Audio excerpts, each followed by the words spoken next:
Good afternoon. I'd like to get the April 13th, 2017 meeting of the Urbana Design Review Board started. Can we begin with a roll call? Nancy Wadrago. Scott Kunkel. Here. Danny Otto. Jeffrey Poss. Here. Kim Smith. Here. And Mary Alice Wu. Here. Okay. Sorry. Are there any changes to tonight's agenda? No? Okay.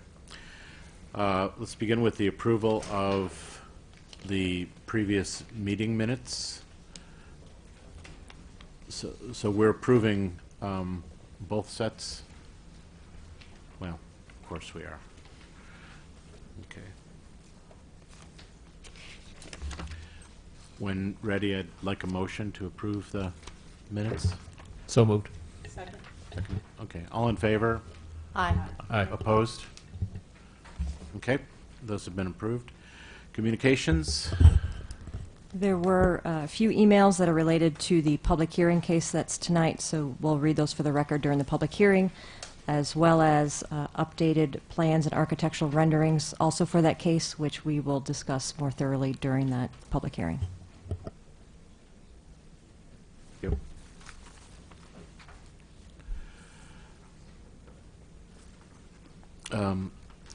Audience participation, that is, what is the, what part That's is that? general, not associated with any item on the agenda. Right, okay. So that's just an open request for participation, but not about the agenda? Okay, let's get done with that one. Go on to number 6, and continued public hearings. I don't think there are any. No continued public hearings. Any old business? Don't believe so. New public hearings. Do you want to introduce this case?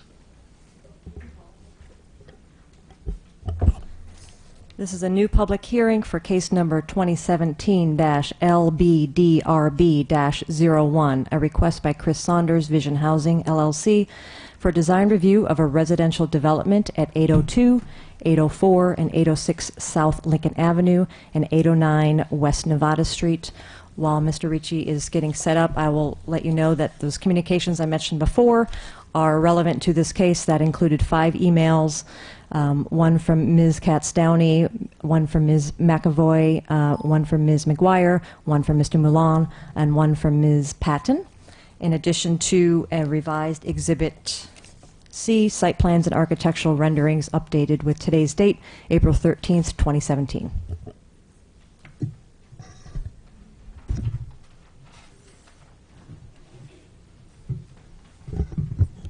Good evening. Good evening. Before we begin, I'd like to summarize the changes from the memo that you already received based on the submitted revised site plans, and then also some corrections. There will be, during the presentation, some corrections made to the height and width ratio calculations.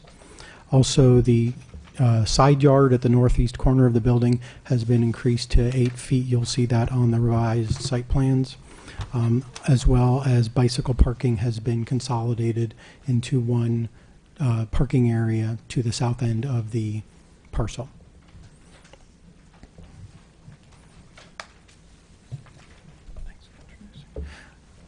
So this is a request by Chris Saunders for design review of a residential development at 802, 804, and 806 South Lincoln Avenue and 809 West Nevada Street. Vision Housing LLC is the owner. The proposed development is an 18-unit multifamily residential development with associated parking. It does meet the zoning requirements of the Urbana zoning ordinance, and it appears to meet the Lincoln-Busey corridor design guidelines. The property is located at the southeast corner of South Lincoln Avenue and West Nevada Street. Shown up on the screen, it's these 4 parcels. The 809 West Nevada and 802, 804, and 806 South Lincoln Avenue. The existing conditions found at the site are shown in the photographs. 802 South Lincoln is a apartment building, and 804 South Lincoln, let me refer to my notes here.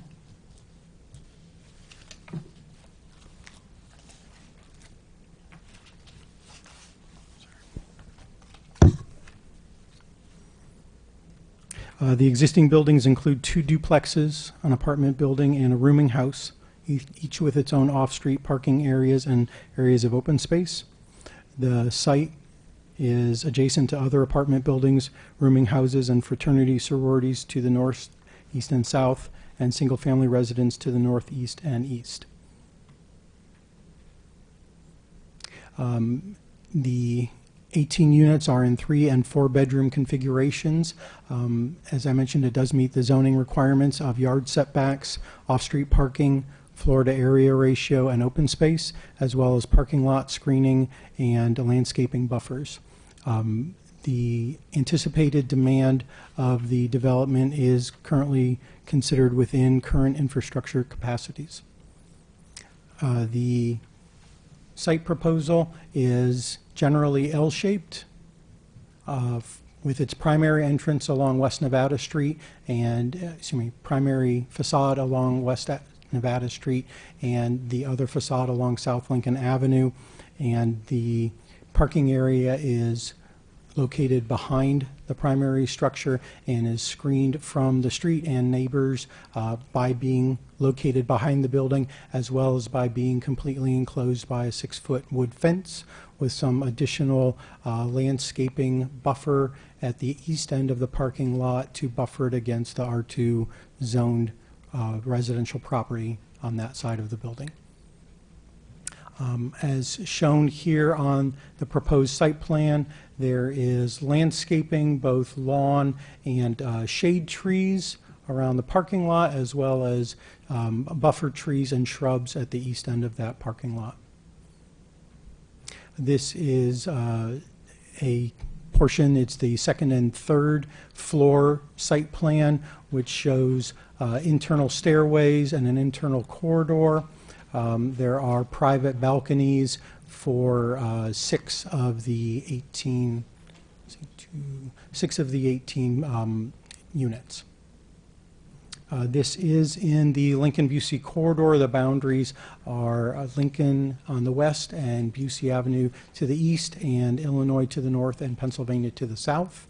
The design guidelines were passed by ordinance in 2009.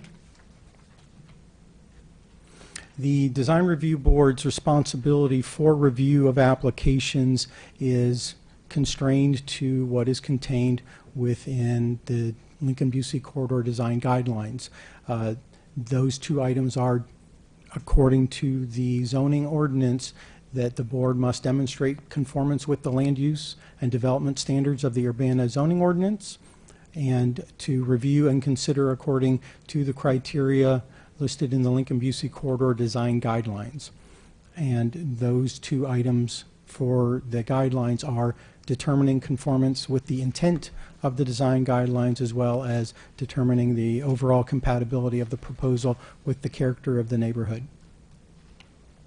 So going into the intent of the guidelines, this is from the text of the guidelines, is to help ensure that current growth in the corridor is compatible with the existing built environment in the corridor, and while aiding in the visual transition from the larger scale buildings of the university fronting Lincoln Avenue to the single-family homes of the West Urbana neighborhood to the east. So I'd like to focus a bit on the intensity zones that are discussed in the design guidelines. The idea is that Lincoln-Busey Corridor divides itself naturally into 2 zones. Zone 1 is oriented along Lincoln Avenue as well as to the north end of the corridor, and those are areas of higher intensity development. Zone 2 is oriented along Busey Avenue and along the south towards Pennsylvania Avenue. Those are lower intensity developments. And here's a little slice of it as is relevant to today's proposal. Lincoln Avenue Zone 1 is shown in pink, and Busey Avenue Zone 2 is shown in blue. And the proposed development is located at the southeast corner of Lincoln and Nevada. All 4 parcels are in Zone 1. It does abut Zone 2, but all 4 parcels are located in Zone 1 and are, according to the guidelines, the proposal is supposed to be reviewed against the other existing developments that are going on in Zone 1. The guidelines go into deep specifics about what properties it should be compared to when looking at the different design guidelines, such as the facade zone and the setbacks. And those properties are shown in the darker blue on the east side of Lincoln, on both the block that the project is located, as well as one block to the south and one to the north. And then on Nevada, the easterly adjacent property, because the subject property is located on a corner. You look at the property directly to the east of the proposed development. So as you're considering the proposal, you should focus on the properties that are in this area of comparison. And those properties are shown in these photos, which were included in the packet. I won't read them off to you, but they start from the north at the corner of South Lincoln and West Oregon Street, and travel south down to 808 South Lincoln, and then further south to the northeast corner of Lincoln and Iowa. And then on East Nevada, there is 807 West Nevada to the east. And then also, for comparison's sake, we did include 808 West Nevada, which is the property directly to the northeast of the proposed development. I would like to point out that these photographs are from the 2009 guidelines, and those were the ones that are provided to the public in the guidelines. So those are the ones that we included here. It's now a few years later. So then focusing on the design guidelines, the first one is the facade zone. As I go through these different guidelines, I'll pull a relevant piece out of the text of the design guidelines that we focused on to determine some of the highlights of how this proposed development either did or did not meet the guidelines. So here, the most relevant part was that the greatest emphasis for design review should be on the facade zone. And then I will go. There is the whole list of the items that were included in the memo, with some relevant pieces taken out of the design guidelines that the design review board uses to ascertain whether it meets those guidelines or not. And then I will show little snippets of the proposed development on which we based our decision. So I think the most important thing in this case is that the facades do have a coherently designed arrangement of window and door openings and visually interesting details. And they also use quality materials, brick and limestone, and the recessed doorways serve as focal points. So then for this proposed development, this is the perspective looking northeast from along South Lincoln Avenue. It shows these recesses with the pilasters that help to break up that facade, to break up the mass so that it gives the illusion of multiple buildings rather than one unbroken face. It also starts to show the variations in materials as well as color, which also provides visually interesting details that break up the facade. You can see here, this is where the screening for the fence is, so you're not able to see the actual parking area from the street. And this is the facade zone at Nevada Street. Here is the pull-through parking. Again, the arrangement of doors and windows, and the existing mature pin oak and an additional shade tree that shades the parking lot to the south. The second design guideline is massing and scale. The guidelines admonish that the building mass should be broken up using changes in wall planes to make it look like it is smaller in height or volume than it might actually be, and to be compatible with surrounding structures. This is one of the items that the articulation and the changes in material structure and color are very helpful with. The proposed development does have a larger height-to-width ratio than the surrounding buildings, both on the Lincoln and Nevada side, but if you look at it from the individual segments of the building broken up by the articulation, then it actually becomes comparable or smaller than those neighboring properties. Let's see. So here is the Lincoln Avenue elevation. Here, we do have the entire building, but then we've got a segment here, a segment here, a segment here. Those individual segments, if you view them individually, come in at a smaller height-to-width ratio than this property here, or at least comparable. Again, yes? Do we have any historical approach to analyzing the height-to-width ratio based on the articulation? When I read this, it says the overall height and width, Yes. not, breaking it up. I've never done it that way, so. Well, that would be a decision of the board. The purpose of the articulation is to break up a large mass. The other option is providing multiple buildings with voids in between, which would not make a project like this feasible. And then, so also on the Nevada side, we have the single-family residential to the east of it compared to the mass of the structure here, but we have an apartment section here and an apartment section here. The third guideline is building orientation. It talks about how the corridor follows a neighborhood layout and grid.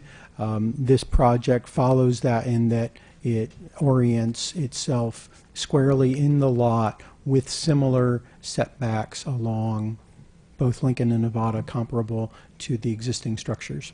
The primary face is distinguished by a metal address sign, and the Lincoln Avenue facade incorporates outdoor living space to conceal a ground level private balconies. So then for this proposed development, again, we have the building facing straight onto Lincoln Avenue, and the rendering of the outdoor living space, and then the architectural details of the windows and doors. The fourth guideline is patterns and rhythms.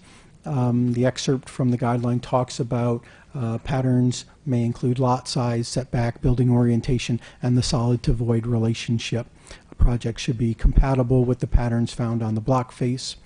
The orientation and placement of the proposed development does reflect adjacent blocks. The proposed development is square within its lot, with the front yard setbacks equal or greater than the average of those of buildings on the block face.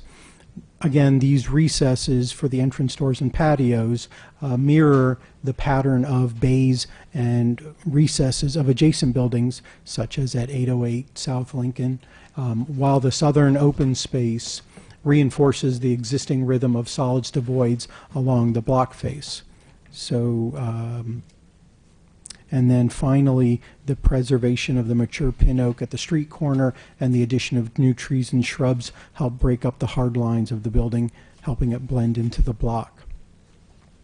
The next guideline is roof lines, and it states one of the items is that roof forms for new construction should reflect other roof forms on the block face.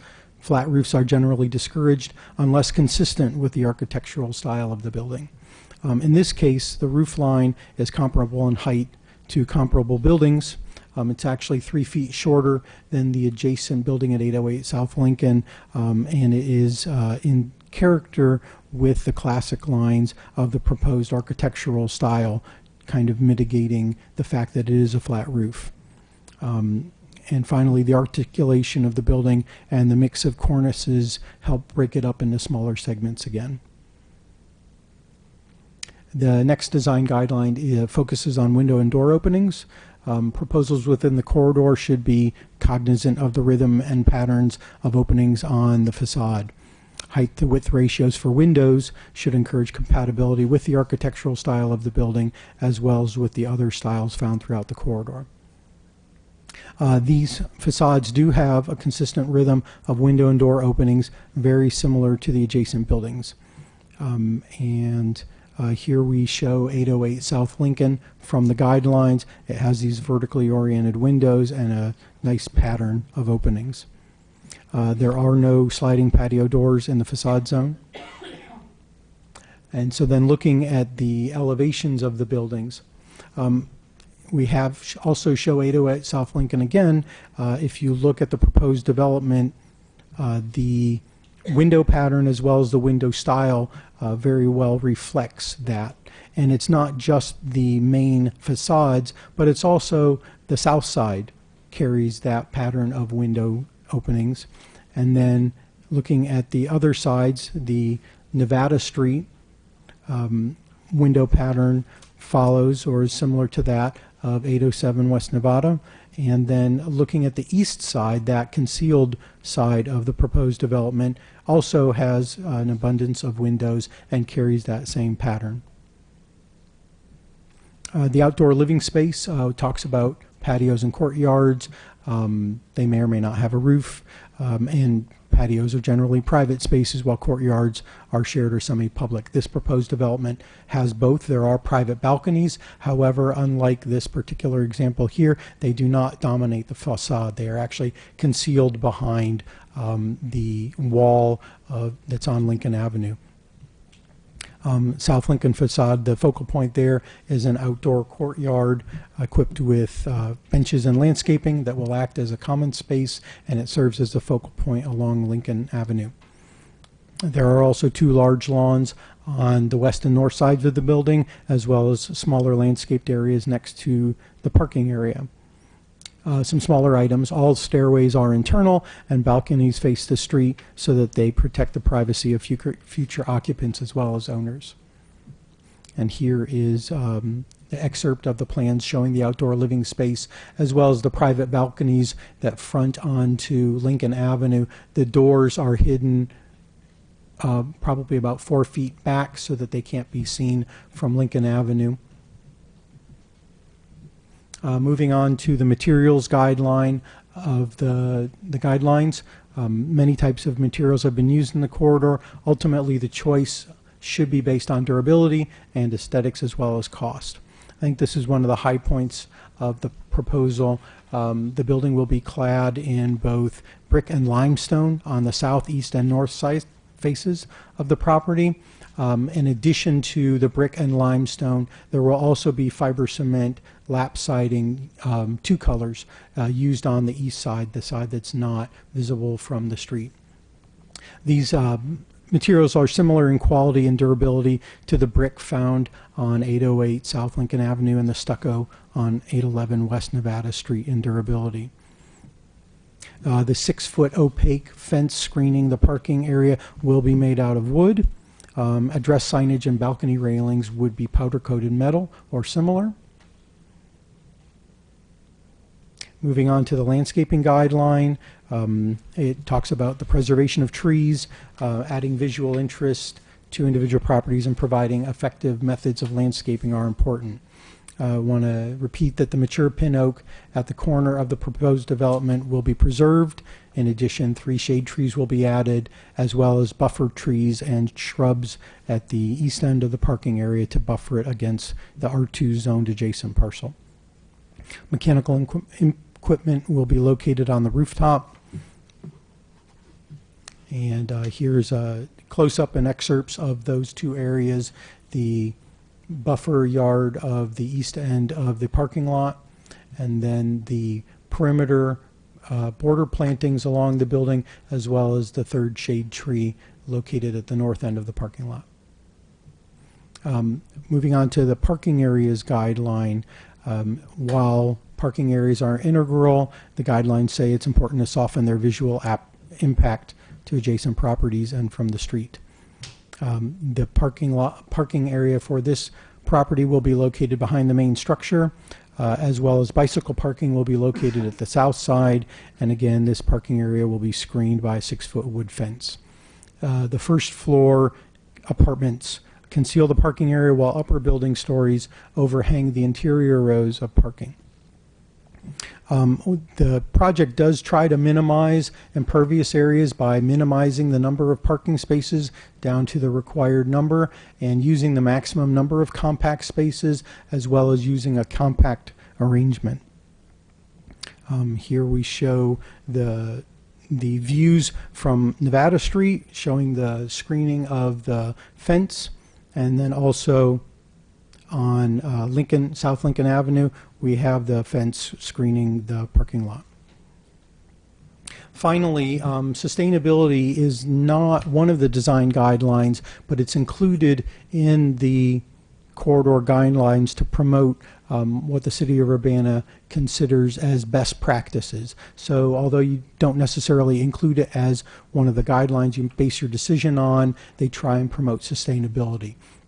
This proposal incorporates sustainability using LED parking lot lighting and exterior lighting. They do conserve the mature pin oak, and they try and minimize parking and other impervious areas.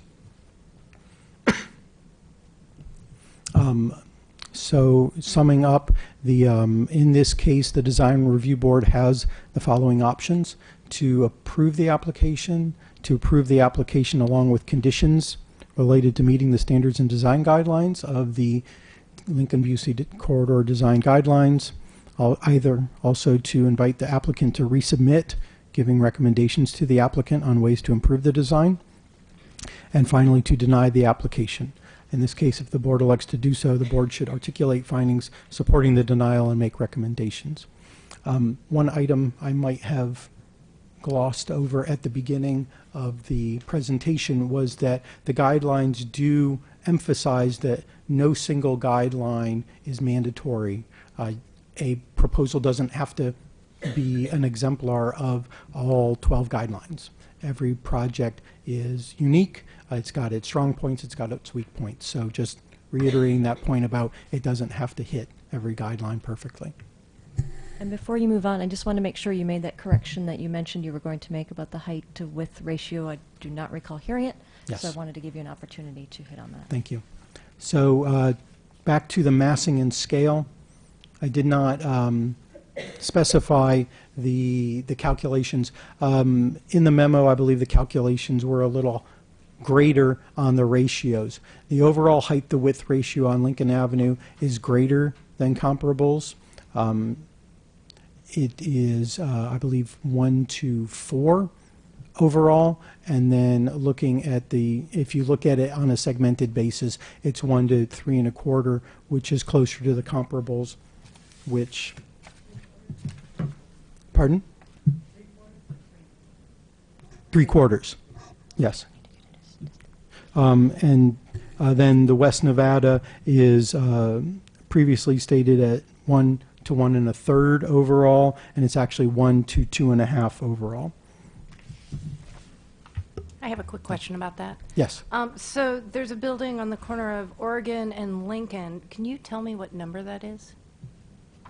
It's a big red building on the corner. Oh, I'm just trying to find 902? it on the list here. 902 South No, Lincoln? no, no, I'm sorry, go north. 811? Yeah, This there one? it is, on Okay. the balconies, 811, thank you. You're welcome.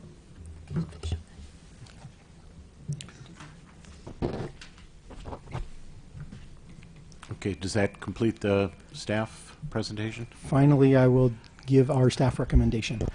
Staff recommends that the Design Review Board approve case LBDRB 01 with the following conditions. The construction of the proposed building and parking area shall be in general compliance with the attached site plan elevations and architectural renderings entitled Lincoln, Nevada Development Design Review Application dated April 12th, which is the 13th, though, it's stated 13th. Okay. April 13th, 2017, the ones that were distributed today. And that any significant deviation from these shall require consideration by the Design Review Board. And second, that a landscape plan shall be submitted providing a list of number and general location of trees, shrubs, and other plants subject to approval of the zoning administrator.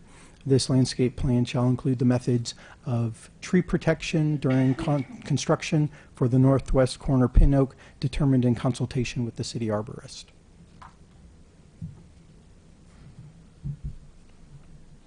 And that is the end of the presentation. Welcome to take questions or additions. Does the board have any questions for the staff? Not at this time. I'd like to reserve the right to ask them questions later. You always have that right Ah. to ask them questions, as long as they're in the room and you're in the room. All right.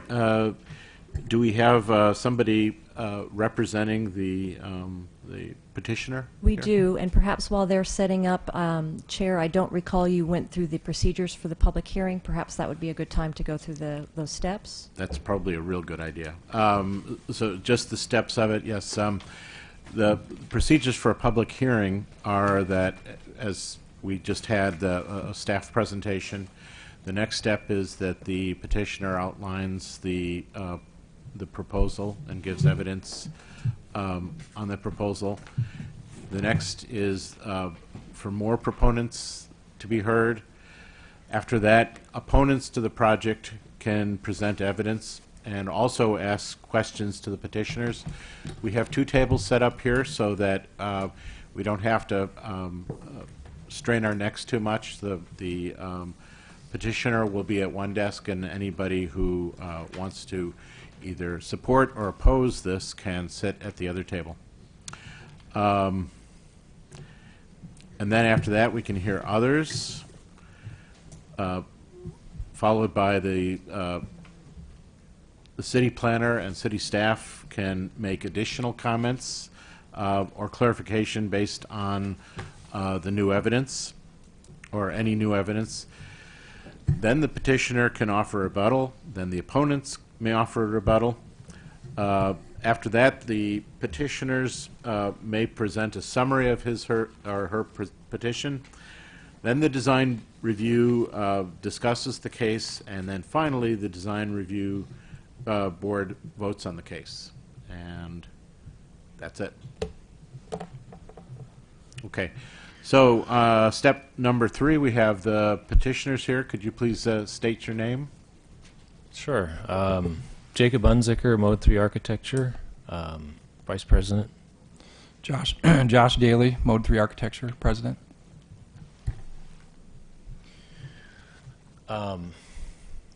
So to get started, I guess, very thorough presentation from staff about this project. So there's already been a lot of detail presented already. So what we thought we would do is just kind of go back through and maybe hit some other highlights, point out some things that maybe we thought needed a little bit more detail or explanation. So I guess unless you have something else, I can start with that.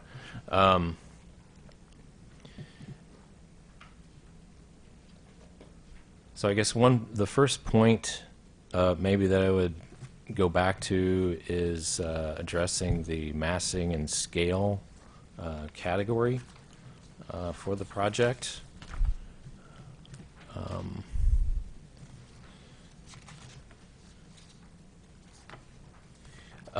So what we're faced with when you have a large parcel like this, we have a height restriction of 35 feet. So that basically limited us to 3 stories of building. And we also had to adhere to the FAR requirements, which in this case had to be developed as a combination of the R4 and R5 zoning. There was both at this location. So a weighted average was developed to come up with the floor area ratio for this project, which ended up being 0.82 or thereabouts. So the constraints were make sure that the building floor area is within the, that amount, and also we don't exceed the height. And the Excuse me, could you speak up a little bit more? Sure. I don't know if there's a volume control on this. I'll try to get closer. There, that should be better. So, following the constraints for the floor area and the height, dictated a volume of building, and for a parcel of this size, that's going to mean that potentially you can have a larger building mass than some of the other adjoining parcels because of the parcel size. So the next thing that we attempted to do was to break the building volume up by making distinct volumes rather than having it read as one large building, so that it actually has a rhythm to it and does not have this just massive presence.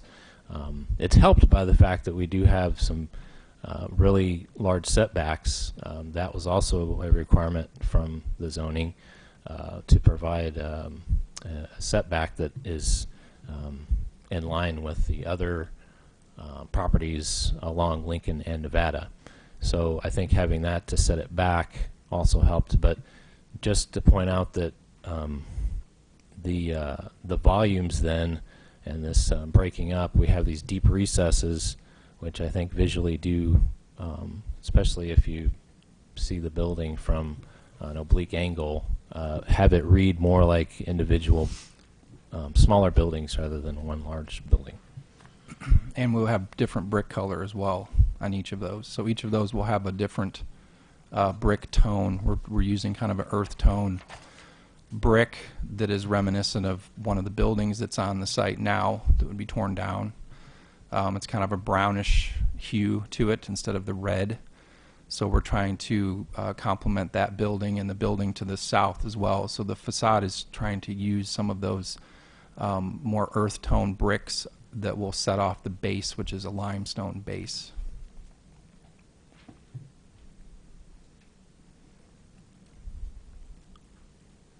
There, I'm zooming in a little bit on some of these images.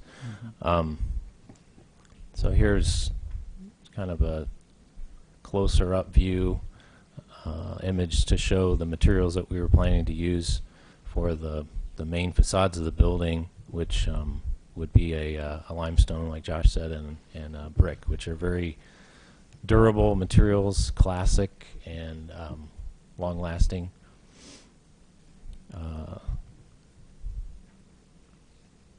We did already see an image of the roof treatment. This is just a close-up view of what's being done at the roof. Rather than just a straight parapet, we have capped it with an ornate cornice. And rather than do the same cornice detail throughout, we have varied that somewhat to give this idea that these are distinct volumes and not one big large mass. I wanted to point out one other thing. It's hard to see possibly through this image. If I had the image from the previous presentation, it would be easier to demonstrate, but the recesses where we have the balconies, I should go back to the plan probably.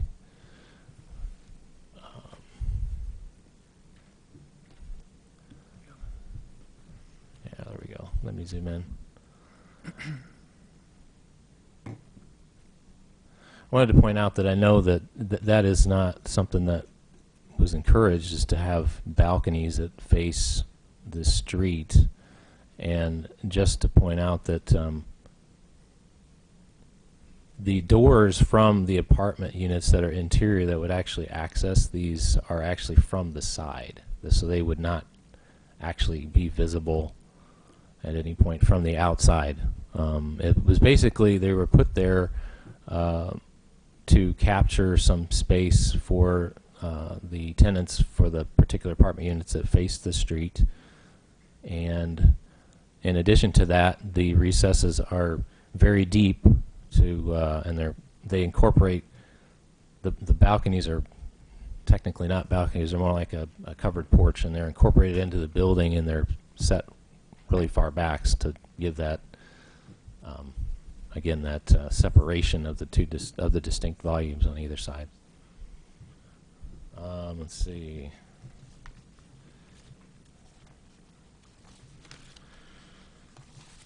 In terms of, I mentioned the front yards. That was another thing that I think is a advantage of, or a good characteristic of this, is that there is a lot of green space. It may not seem like it, but actually we have done the calculations, and the amount of actual green space or green covered land for the existing parcel is 30.1% of the entire area. The proposed project is actually 29.9%, so we are within 0.2% of providing the same amount of green space as what is currently there. And actually comparing it to some of the other properties around this parcel, 812 West Nevada, which is across Nevada, has the calculation for the amount of green space for that one is 21%. 904 South Lincoln, if we did a similar calculation there, it would be about 20%. And actually, the building immediately to the south at 808 South Lincoln only provides 9.6% of green space. So it was intentional to provide a lot of green area. This building is set back very nicely, we believe, from Lincoln and Nevada, and provides a lot of open space in the front. And there actually also, as we mentioned, is the community space that has been provided kind of on the center of the Lincoln facade to allow places for people to congregate and enjoy the outdoor space in front of this building. And it's not shown in these images, but we do have noted that we will, it's just off of the screen there, we will be preserving the large oak tree at the corner, so that we also feel provides a green space for people to take advantage of. Yep. And I guess I would say, for any of the landscaping, we have begun preparation of a landscape plan. We don't have it here to present, but that will be prepared in conformance with the city's specifications for proper types of trees and spacing, and down to the preservation methods for the existing tree and that sort of thing. Yeah, I want to point out one thing too on the massing and the length. It's hard to see in the renderings here, but what you're going to see too that will show up more in the real world is you're going to see shadow lines between each of these volumes of these buildings. So it will definitely look like 3 to 4 separate towers with these recesses pushed way back in that will be in shadow. It will catch the shadow line coming from the south. So I wanted to emphasize that too, that not only do we have the color for the brick set on this limestone base, but also the recesses. So you'll see the shadow lines, and yeah, if you want to show that, that's fine too. The other thing is there's nothing new here in terms of proportion. It's been done for 5,000 years. So what I'm going to show you in the next slide, it's the same thing. You have a base and then you have a top. These are examples from other places in the world and really in this neighborhood too. So we have a base that's set off with a nice limestone that's timeless. And then we have a little bit of a break between the limestone, a band, and then the upper portion of the building. Then you have the main facade of the building, which we've chosen to not do all the same like some of these are showing, but we've decided to break it up with brick color and texture and window massing, and the scale between the windows and the actual brick areas are proportional. And then you have a cap. You know, it doesn't look good to have a wall go up to nothing. So we have a wall that is rising, and then we cap it with two different styles of cornice trim. These are just a few examples. Go in downtown Urbana or really anywhere, and you can find this kind of cap on the top of the wall. So that's what we were trying to do to that, to give it a finale at the top, let's say. Right, and then I guess also one thing that what we did not address yet maybe is the other side of the building, which is the east-facing side. You can blow it up. Go ahead.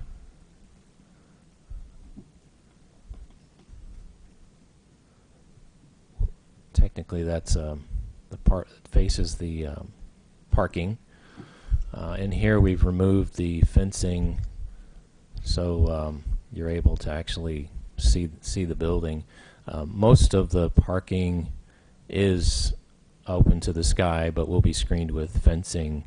And in addition to that, the areas around the parking will also have landscaping. So just to make you aware that though there is a fence to screen the parking, in addition to that, there will likely be vegetation that extends up so that you're not just looking at I mean, the fence will look nice. It will be constructed of wood and be made to look nice and appropriate.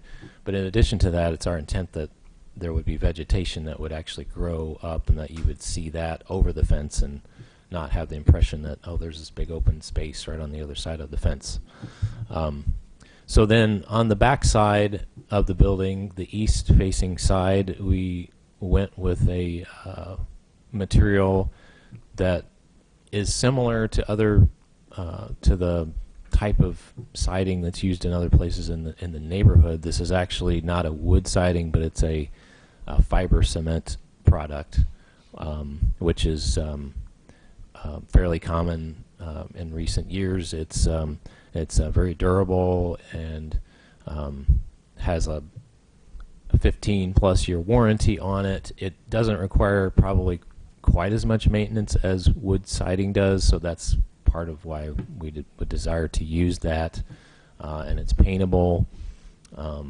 It does have a it does look fairly similar to wood once it is painted. I do have some examples of a side-by-side comparison that we could show. This is a graphic that shows a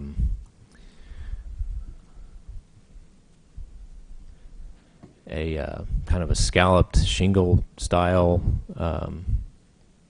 panel that mimics wood shakes of the same style. So you can pretty much get the same type of look with fiber cement as you can with wood siding. And this is also kind of a staggered, more squarish shingle style look.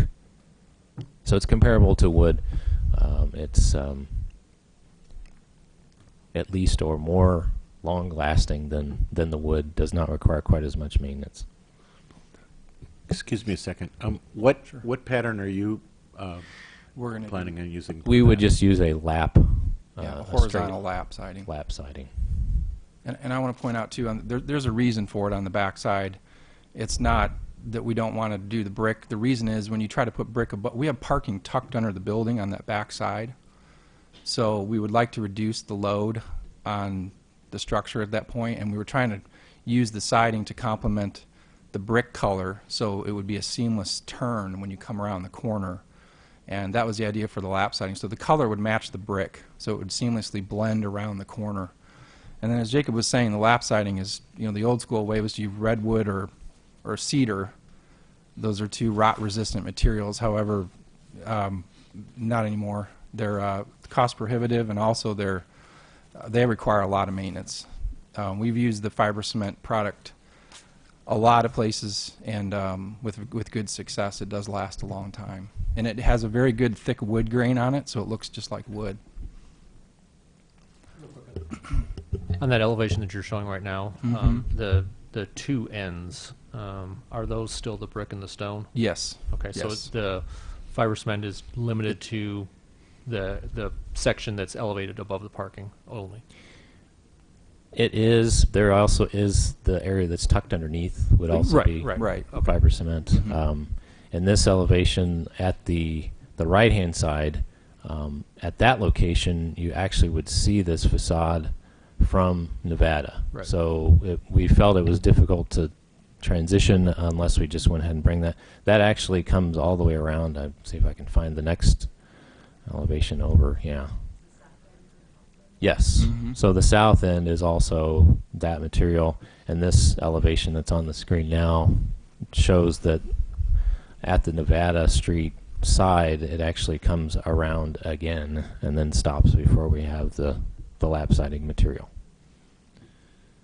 Can you just repeat real quickly the engineering reason why you guys decided to go with the lap siding?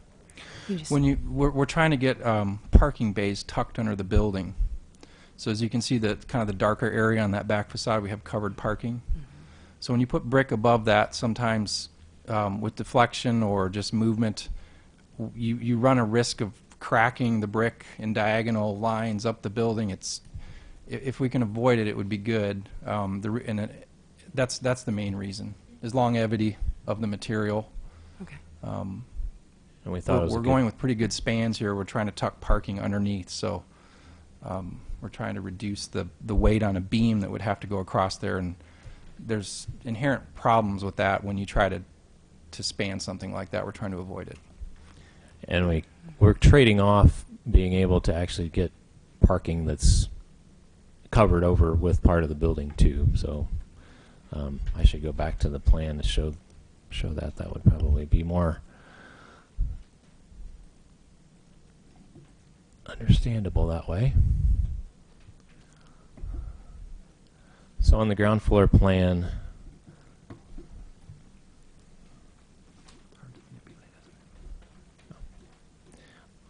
all of these parking spaces that are on the west side of the parking area, well, for that matter, the trash enclosure and these compact spaces, there's actually where the drive-through portion is to get to the parking area, that's also covered. But all of these parking spaces up against the building on the west side are technically underneath the building above.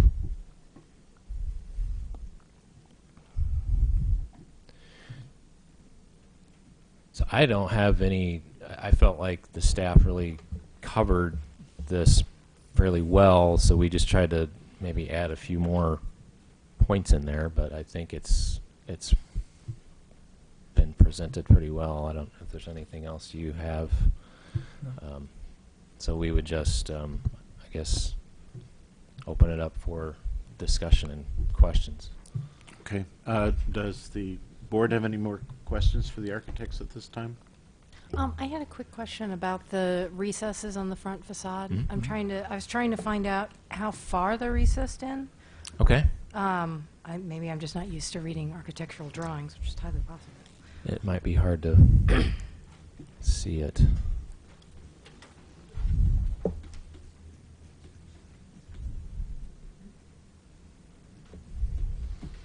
What's the dimension? I don't think there is a dimension on I don't think the we site have plan one on list. there,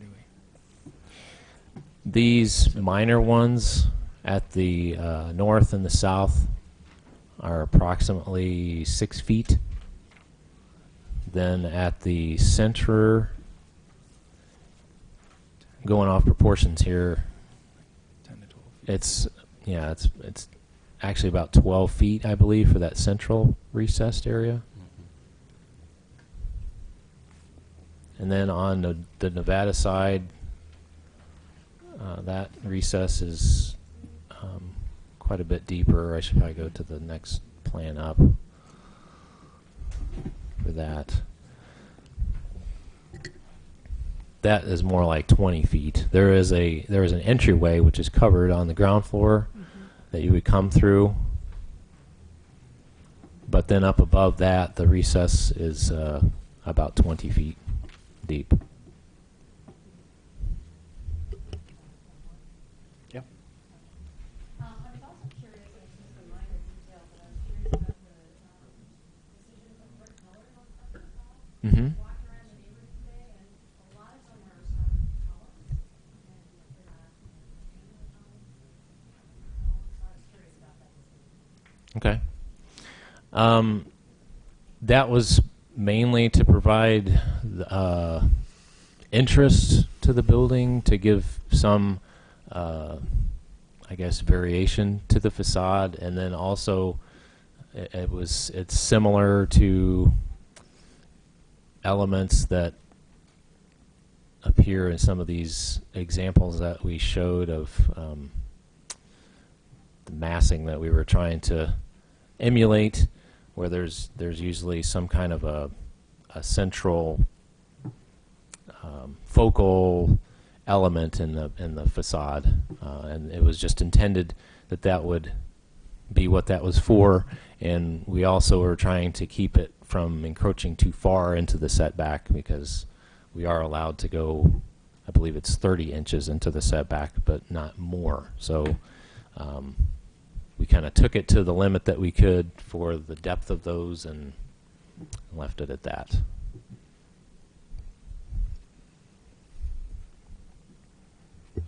Can you give me an idea about how high the cornice extends above the roof? There's Yes. 18 units sitting on top of the roof. That is 4 feet. It'd be 4 feet tall to the very top of it from the actual roof deck, and that's one thing I did not show, but we do have an indication of where we would be locating rooftop units, which would be back away from the facade. So they will be screened. Typically, those condensing units are not going to be taller than, they won't even be 4 feet tall, so they will not be visible. Yeah, the condensers are 30 inches tall. So your angle of vision from even across the street, you won't see them. Was there ever any thought about extending that cornice around the east side?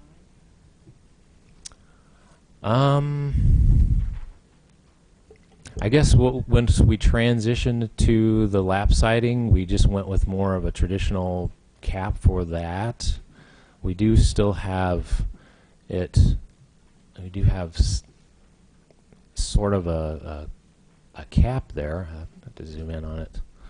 It's not quite as elaborate, and it is a little bit hard to see from this image. I apologize, but so we've tried to. Yeah, Sure. yeah. Yep. Yeah, there definitely is an edge there. I think we didn't do it as elaborate as the front, but we definitely came up and came out to screen those units. Then, if you stay on that facade on the left-hand side, the south end, that's brick, but it does not have a cornice on top of it. That actually is lap siding there. That portion is lap siding. Okay. Would it possibly be more consistent to make that brick, since it's as far as your argument goes about weight and things like that? Yes, Yeah. that could potentially help that. Yes, the answer is yes, we can. Yeah. I want to ask something about the brick piers too. I think I can't help it being a design crit. The That's what we're here for. Yeah, I know. That's not what everyone else is here for, though. Maybe they are. The railings between the piers, those aren't actually balconies or anything. That's just decorative. No, that's correct. Yeah. I wonder if maybe the examples you showed, it was really more of an articulation of the same material, such as limestone or something like that, working with that relief. And I wonder if maybe you could break that limestone horizontal piece as opposed to building piers next to it, like bringing the limestone up to the sill of Sure. the windows at those points. I think that would actually be more cost effective, and I think it would be more consistent and start to break up and give you the hierarchy that you're interested in. Yeah. We're gonna admit right now we struggled with those. Yeah. So we thought we had them as limestone at one time too, leaving them as limestone and doing like a projection off to kind of let the limestone do the work as well, kind of like a pilaster. Yeah. Yeah, I mean, you showed a lot of examples, but I think one of the real important lessons here is the Platt White buildings that were done on campus, the Georgian buildings. This has it's. I don't want to dwell on that because the scale of those is massive, and I think you've done a lot to reduce the scale of this. But I think that as far as the detailing of that goes, of material, and transition, it's a really good way to look at it. The other question I had was about the cornice also. That is limestone? The entire thing is limestone, or just that? No, it is Yeah, that not. wouldn't be. It would be fabricated from either fiber cement material, or it would be a faux stone that would be fabricated from a high density foam with a stucco coating. Okay. I would just say be careful in that one. That'll either make or break your building. Sure. And I think that you maybe don't need to, I think a light touch here as far as thinking inches instead of like half feet as far as how it comes out. You really don't need so much depth in order to get the effect you're after. That would be my thought. Let the sun and the shadow do it for you. Yeah. Okay. Any other comments right now from the board, or shall we go on to the next step? Okay. Are there any more proponents We move. for the project? Yes. Would you like to come up here? Is this for citizen proponents also? Yes. Any other proponents? So citizen proponent, not opponent. Proponent. Right. Yeah. I can still use this side, right? Absolutely. Hi. Yes. And I think the idea is for these guys to stay here. Well, the idea of the two tables was to have them. Sit down. Yeah, just have a seat. All right. Have a seat. Okay. Hi, my you name's please- Adam Rush. I live in West Urbana on California Avenue, right across from Wheeler School. Just like to say I'm very in favor of this proposal. Saw it on the city's website, and it looks very good. It's going to be a big improvement, I think, over the current buildings that are there. The stone and brick facade will be a very nice face to Lincoln Avenue, and I think it's in keeping with our neighborhood. I think what's important to think about is the fact that in Urbana, we just had municipal elections where all of the candidates who were running talked about how Urbana is open for business, and we're going to be attracting development, and we're going to be doing things to improve our city and attract more people and attract more businesses. We have here a proposal that is private money that wants to go into making Urbana a better place. And so I just want to say I hope that we can approve this project with the staff's recommendations and maybe some design critique as well. Thanks. Thank you. Are there any other proponents of the project that would like to speak? Okay. Any opponents to the project that would like to come up and speak? Yes, come on.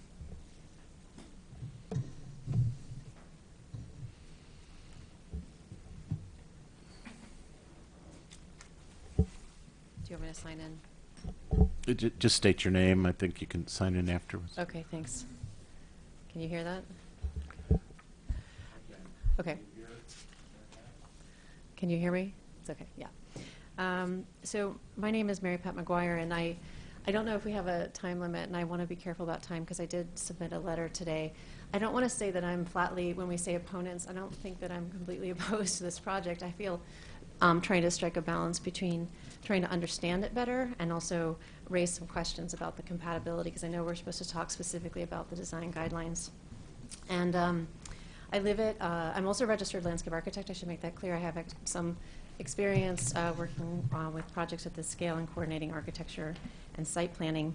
And I live at 804 West Nevada, which is directly north and east of the project site. And so I submitted a letter today. I'll try to just give the kind of highlights of my my observations. First and foremost, I want to say that we haven't really had a long time to review these materials. We've only had them for maybe a week, maybe 2 weeks.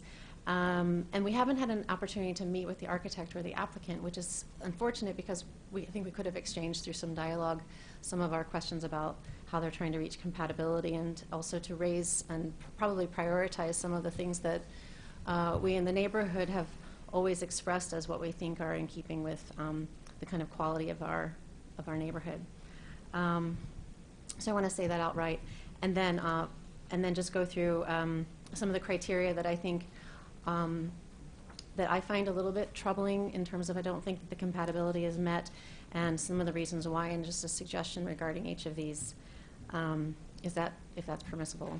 There are fewer people here than I anticipated, so maybe I can do this. The first one is that what are called the comparables, what's being compared in the immediate Zone 1. I don't see it as completely accurate yet, because in reviewing the design guidelines, I think it actually needs to account for more than just the Lincoln Avenue context. So this is a multiple parcel development with 2 parcels facing Lincoln Avenue, 1 parcel on the corner of Lincoln and Nevada, and 1 parcel facing Nevada Street. So they're all sitting in Zone 1, but if you look at page 14 of the design guidelines that go through this kind of the requirements for comparison, you can see that it states that the comparable area for evaluation will be the north and south sides of Nevada all the way to Busey as well, given in the example 1, because the parcel actually turns and includes, the site actually turns and includes a parcel on Nevada Street. And then as well, the project would also be comparable to the east side of Lincoln Avenue, north and south in example 2 on that page. I didn't see that in the city report that there was that kind of inclusion of the Nevada to Busey context in this evaluation, and that comes into factor heavily in terms of some of the criteria, particularly the height and width ratio. So this important context is missing in the comparisons, and I think the parcels need to be evaluated more extensively because they occupy various edges and orientations. So I suggest that the evaluation be conducted again with that full comparison of the parcel, given those 2 examples on page 14. And because this is such a significant gateway project, it really has direct bearing on the kind of quality of the entire block, not just on Lincoln Avenue. The second criteria is the building massing and scale, which is getting a lot of attention for good reason. The building is 90 foot long on Nevada Street. It's a 150-foot long on Lincoln and 35 foot in height, and these are approximate values. And these dimensions, in terms of its footprint, are really out of proportion with the scale of buildings in the area, as has been mentioned. So that height and weight, that height and width ratio is, as was mentioned also in the report, much higher compared with other properties. But again, the comparison, even in the staff report, it was a table on page 5 of the staff report, is made primarily against the Lincoln Avenue properties and only includes a comparison against 807 Nevada for comparison. So that's not really consistent again with that required comparable evaluation of both streets, again, all the way to Busey. I'm also concerned about what could be called a mischaracterization of the section levels of the building as being able to assess, I don't think they're able to be assessed as multiple buildings rather than one broken facade. So I don't think that that method for evaluating that height-width ratio is well supported, and the breaks between the sections are really small recesses for entry and egress. They're really not very wide either, and certainly not equivalent to the kind of spacing and voids that are usually referenced within the design guidelines. And so an example of that is that bullet point number 3 on page 5 in that evaluation says that the building on Nevada facade actually appears narrower than 807 Nevada to the east of it, which is a single house. And so that's a kind of strange assessment when you look at the elevation drawing in the sheet A 1.3. And that's the lower right image, the exterior elevation view. So I would suggest or request that the architect explore this design guideline further and consider other ways to create higher quality breakdowns of that mass of the building. And these volumes could be articulated more, and I think that there's great expertise on the board to help with that. I also want to point out, too, that we just learned that the Nevada Street facade actually contains what they're calling the primary entrance, so I think this is particularly important along that facade. There's a lot of discussion about materials of the building.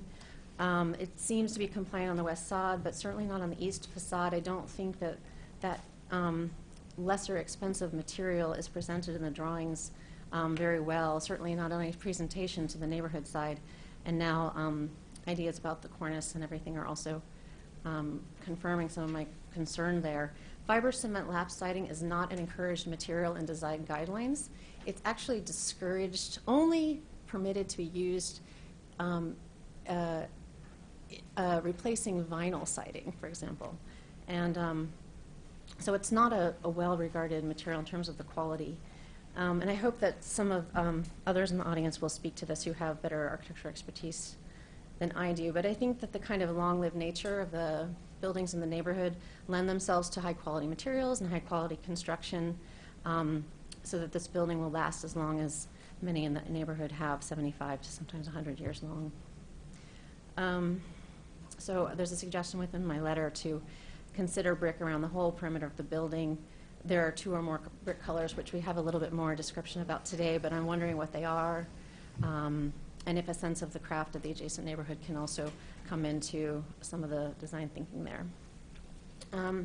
So the other things that I want to raise have to do more with the site and the quality of the kind of planting for this project. In terms of the imperviousness of the site, so there's been a lot of pressure on this project to accommodate parking, unfortunately. It's really disappointing when parking, quote unquote, drives design, and unfortunately we see a lot of impervious surface proposed in this project.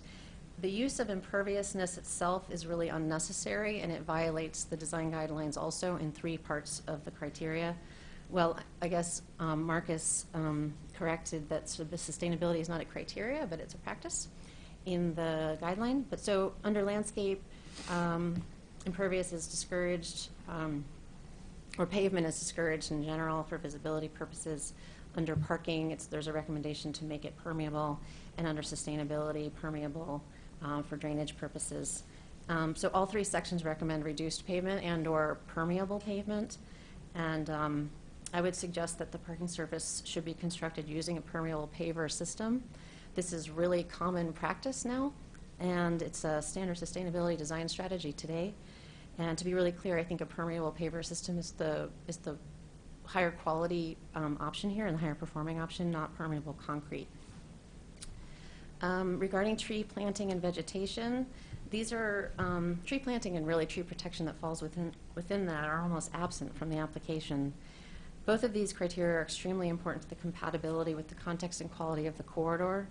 The status of the neighborhood as an American Planning Association tree city is really significant toward attention to this particular criteria at this moment prior to approval. The trees are the kind of other side of the coin, you know, along with the buildings in the neighborhood that make this place what it is. It's really the kind of characterization of the neighborhood that has to do with the massing and the scale and all those things, of also the connected canopy of this particular context. And yet we almost see no planting proposed for this landscape. Lawns are proposed, and these are in direct contradiction with the design guidelines, which says to minimize lawns, preserve trees, and plant more trees, basically. So my suggestion is that street trees should be provided on both streets, both Lincoln and Nevada, around the eastern perimeter. They should also be required to screen the parking and to provide true shade. 3 trees is not going to provide shade to most of that pavement. I would strongly consider 20 to 25-foot spacing. Of course, this totally varies depending on the species. I think we need good-sized caliper trees to get come in right in the beginning to get a head start, to try to match it in any way the volume of trees in the neighborhood. Pardon me. And I would suggest, again, I know it's not a design critique, but there's nothing on the table right now, that canopy trees should be planted on the street right of way, and maybe tall understory trees within the property owner's right of way, or their own, pardon me, back of sidewalk, to sort of also help with some of the scale transition between curb and building.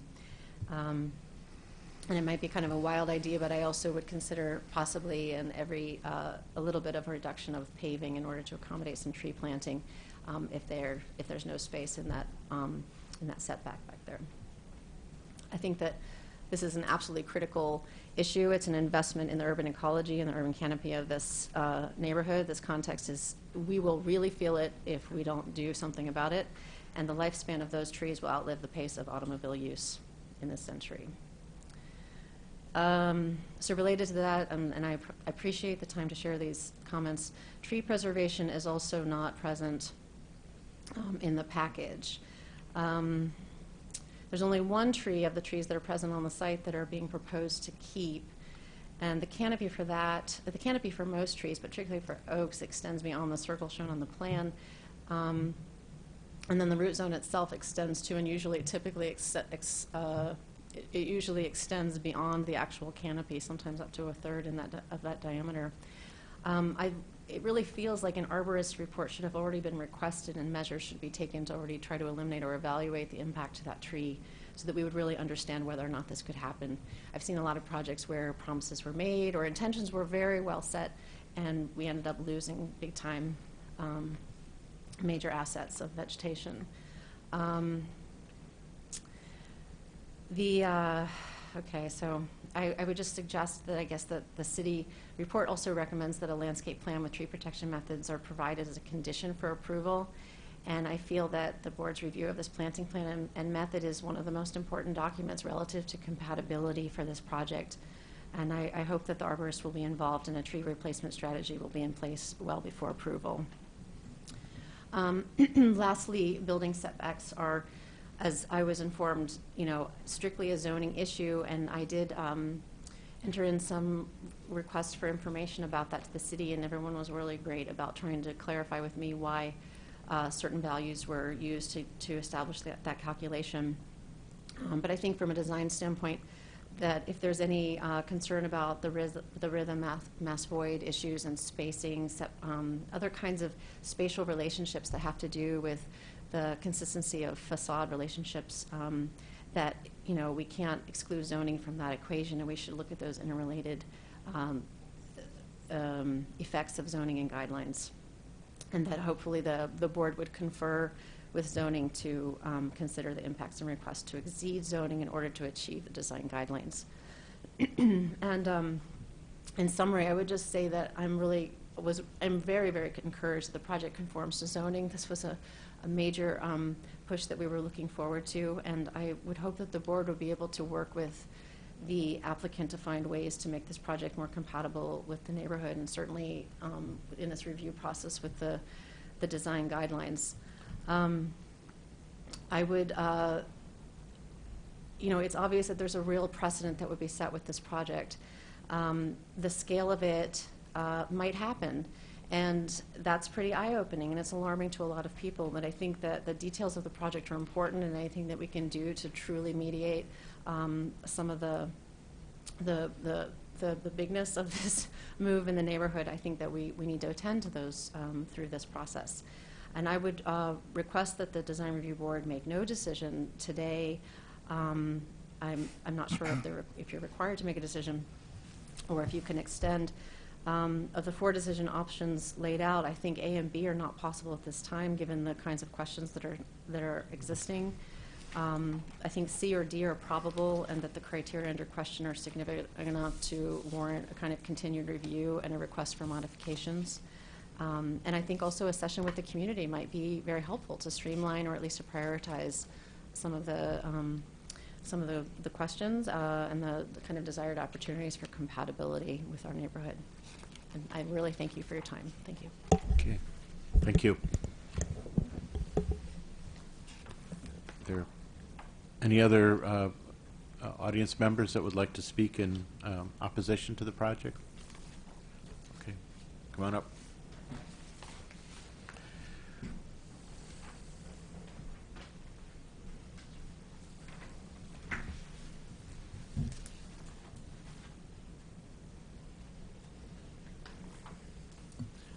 Good evening. My name is Pierre Moulin.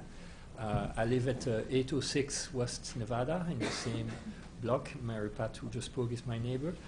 I concur with pretty much everything she said. I like the fact that this new proposal is a much better attempt to meet the guidelines of the Lincoln-Busey corridor. I think it still has a long way to go. At least it meets the zoning requirements, which is a good start. I share the same concerns that Mary Pat expressed, and I will not repeat them, about the quality of the construction materials, which is really, unfortunately, in contrast with the quality of many of the houses on our block on Nevada and on Busey Avenue. A few things really struck me in terms of being compatible with the neighborhood and conforming to the spirit of the Lincoln-Busey corridor guidelines. The huge mass of this building in terms of concrete and lack of greenery. I know that the architects have calculated there's 30% greenery. Somehow it's all concentrated around the corner of Lincoln in Nevada. If you look from the top, you see a huge area which is mostly impervious. There's the building itself, and there's a huge parking lot. And there's a few token shrubs and trees. If you compare with what we have today, I would encourage anyone to have a little walk around that block. It just looks very green. I mean, there's 4 houses that are in good shape. There's large vegetation, large trees. It just looks very nice. And I don't see this building, this construction, as being able to preserve the greenery and the environment that it should try to preserve. So I think there should be a very serious improvement in the landscaping plan. When it comes to the length of this structure, which is apparently 150 feet along Lincoln, which is huge compared with the height, I appreciate the efforts as to making recesses and so on. They break a little bit the monotony. But no matter how you look at it, if you come from, say, Café Paradiso or whatever, and you look at this, it's just a gigantic L. And I think more work has to be done, not maybe just the depth of the recess, but the width. It just looks like a huge L, and it just is not in the style of the entire neighborhood. So I think I would like to see some improvements there. I realize, of course, economics are very important. One thing that strikes me in the design, looking at the apartments and so on, is the goal has been to pack as many tenants as possible in the limited space that the zoning provides.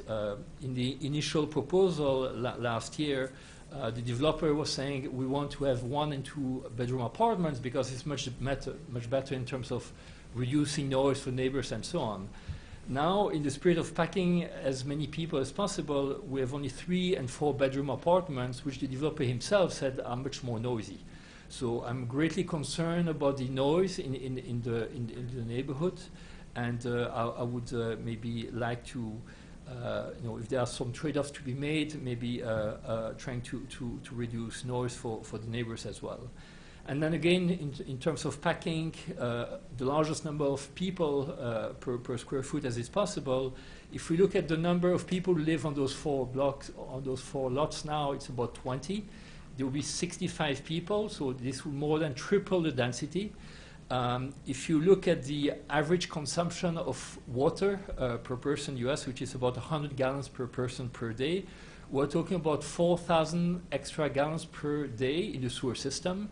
There was a very strong engineering report last summer, the Burns Clancy report, which the developers were asked to comment about and have not commented about, which expressed very strong reservations about the capacity of the sewer system in our block. And I don't see that as being addressed. And so there's a real concern about the capacity of the sewer system as expressed by the Burns Clancy report, which I would definitely like to see addressed. So in conclusion, I would certainly agree with Mary Pat, who spoke before. I don't see how a decision could be made today. I don't see how options A and B are even plausible. I think only C and D are possible. There are serious concerns about preserving, Urbana as a tree city, as a city that has got accolades for the quality of its environment and so on. Here I see the emphasis as being, maximizing the density of tenants per square foot. And I think there have to be some serious improvements to meet the intent of the Lincoln-Busey corridor guidelines. So I would like to thank you for your attention. Thank you very much.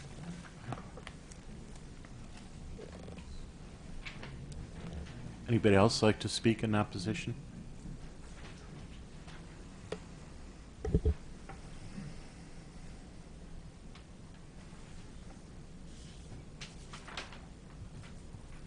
Hi, my name is Steve Ross. I'm a resident of the West Urbana neighborhood. More to the point, my mom, Ruth Ross, lives at 805 South Busey, and that property is immediately to the east of this development. So her backyard abuts the parking lot, the proposed parking lot. I only have one item that I'd like to, it's already been brought up 5 or 10 times, but it is important to us, and that's the material used on the east side, which is different from what's used elsewhere. The application says that the street frontage uses high-quality materials, brick and limestone, and that's true. Thank you. But on the east side, I think the use of fiber cement lap siding is not the best choice. The design guidelines say that the use of fiber cement is discouraged, specifically discouraged. I think I heard earlier that it had a 15-year guarantee. I'm sure it will last longer than that, but 15 years doesn't strike me as particularly a long time. If you, I brought up one of the diagrams, A1.3, and I just point out that, and this is the east elevation I'm looking at, there is a building to the south, and that building is shown basically as a blob of bricks. It's just a representation. I wouldn't expect it to be accurate, but it's got a couple of kind of towers of white aluminum siding. It doesn't look particularly attractive. And that's sort of the look I'm trying to avoid, or hope to avoid here with this development. Using something that's a step down, a clear step down, compared to what faces on Lincoln. And I think a couple of good examples are, if you can picture in your mind the corner of Kohler and Nevada. On the southwest and the northeast sides, there's a pair of brick buildings, apartment buildings, that are quite attractive and are brick all the way around. I know there was an engineering concern about how you support that brick.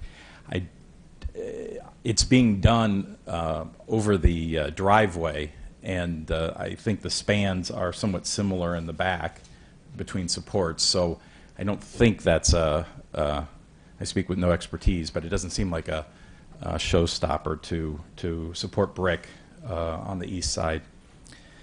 So I don't know that Mr. Saunders is here, but I certainly appreciate the continued efforts to reduce the size and scope of the building so that it's within the zoning regulations. Thanks. Thank you very much.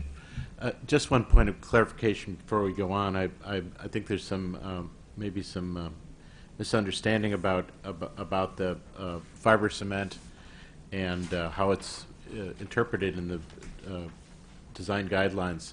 It's located in a materials section on page 25 of the design guidelines. It's under a caption entitled "Discourage," and I think discourage materials, and so I think that's what's confusing. But I want to quote what it actually says here. Materials that will not age well, this is what's discouraged. Materials that will not age well, such as vinyl siding. Wood or fiber cement siding is encouraged as an alternative to vinyl siding. So, for clarification.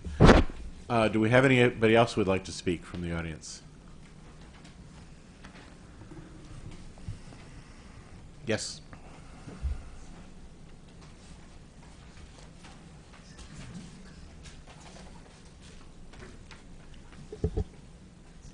Good evening. My name is Lisa Truel, and I live at 1105 South Orchard Street, but I did own a home for many years in the Busey Lincoln corridor. I'm also the co-coordinator of the West Urbana Neighborhood Association. I've been that for the past 17 years. So I've been to many, many meetings, and I want to first thank you for your service, because this is a huge community service that you all do to sit on these boards, and takes up a lot of time away from your personal life and family life.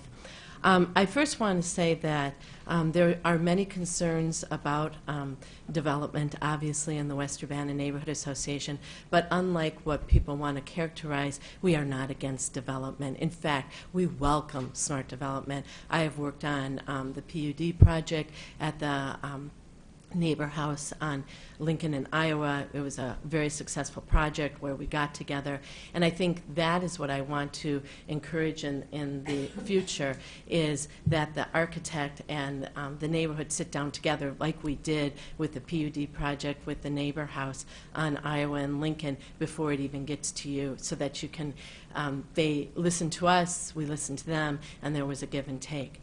That being said, again, I'm very thrilled that we've been heard, that the neighbors have been listened to.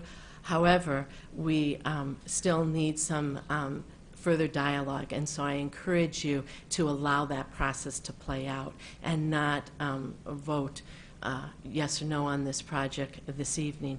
And mainly, I think, and I'm not going to go through point by point, but the issues of the quality of construction regarding the materials, particularly the materials that face the neighbors. If we're talking about that one of the determinations is the compatibility of the proposal with the character of the neighborhood, then let's not just worry about the Lincoln Avenue side, but as the neighbor house did, you'll see their house is completely of the same material on all four sides. And I think that that's really important. I think the issues of drainage do need to be addressed. It's a huge issue. The impervious surface issues need to be addressed as we go forward. These are things that we know is just smart development, and that's what we want in West Urbana, is smart development, not no development, smart development. I think we can get there, and I think we can get there with very talented architects, such as I'm sitting to the side of. Clearly, looking at these drawings, they have many creative and skillful ideas. And I think that finally, the main thing that the neighborhood is always concerned about is noise, density, traffic, those safety issues. And I think that Mr. Saunders did say in the past that 1 to 2 bedrooms would be more compatible with the neighborhood. And I would like to see them go back and rethink that, and perhaps that would be something that could be addressed in a redesign. I think that the bottom line to this is working together, is coming together. I think we can get to something. I think these lots can be redeveloped, and they will serve both not only the developer but also the neighborhood, and it can be a win-win for everybody, and that's what I hope for. It has been done. It has been done again at the Neighbor House on Iowa and Lincoln. I encourage you to drive by and look. They changed the complete design of that based on what the neighbors thought. There's neighbors that abut the parking lot. They created a rain garden and a green space. It really was beautifully done, and I think we have a lot of credit to our city and our community development staff who worked very tirelessly with the architect and the neighborhood on that. So it can be done. I encourage you to do that on this project. We're almost there, not quite. Thank you so much. Thank you. Is there anybody else who would like to speak? Either for or against?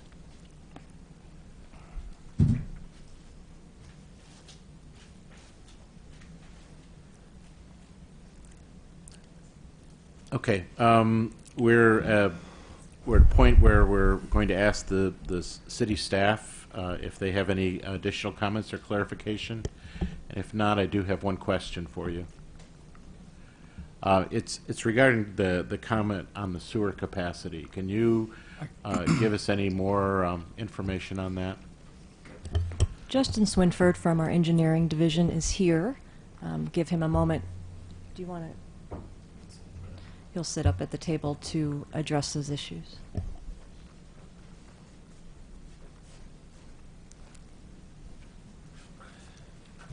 Hi, I'm Justin Swinford. I'm a civil engineer for drainage for the city of Urbana. Regarding the concerns with both the storm sewer capacity and the sanitary sewer capacity, first of all, the engineering division would review the site plans as they pertain to those areas, and we have not yet received any storm sewer or drainage design plans as part of the submittal that would be included with that. And same would go for the sanitary sewer plans. However, we do know the proposed capacity of the building with the 65 people.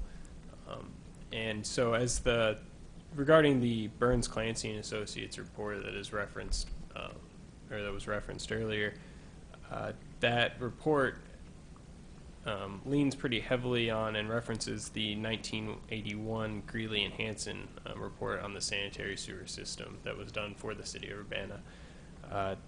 That a report outlined some concerns with the Kohler Street sanitary sewer, both the capacity and the condition of that sewer. However, in 1991, an additional sewer was built down Kohler Avenue to address those capacity issues. And then since that time, between 2005 and 2014, the pre-existing Kohler Avenue sanitary sewer has been improved with cured-in-place lining. So that's an annual project that the city does to improve existing sanitary sewers. So the issues concerning both the capacity and the condition of the sanitary sewer in this report don't reflect the existing condition of the sanitary sewer system.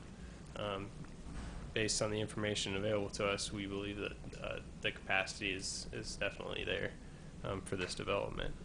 And then as far as the storm sewer system goes, the city has requirements for drainage improvements or for development, and any additional impervious area that is introduced to the site would have to be accounted for stormwater runoff. And so, when those plans come in, we would review those to make sure that those requirements are being met per the city code. Okay, thank you. Yep. Are there any Okay. more comments that the staff, I board had a quick has? question just about this whole Okay. process. Yeah. So I know that it has to go through the design review board, and if it gets approved, then you move forward and you get your building permits and so forth. And then my question is for you, how does that play in with approval, going over the guidelines that you were just talking about? If something happens and all of a sudden it doesn't look like it's going to be feasible, what happens then?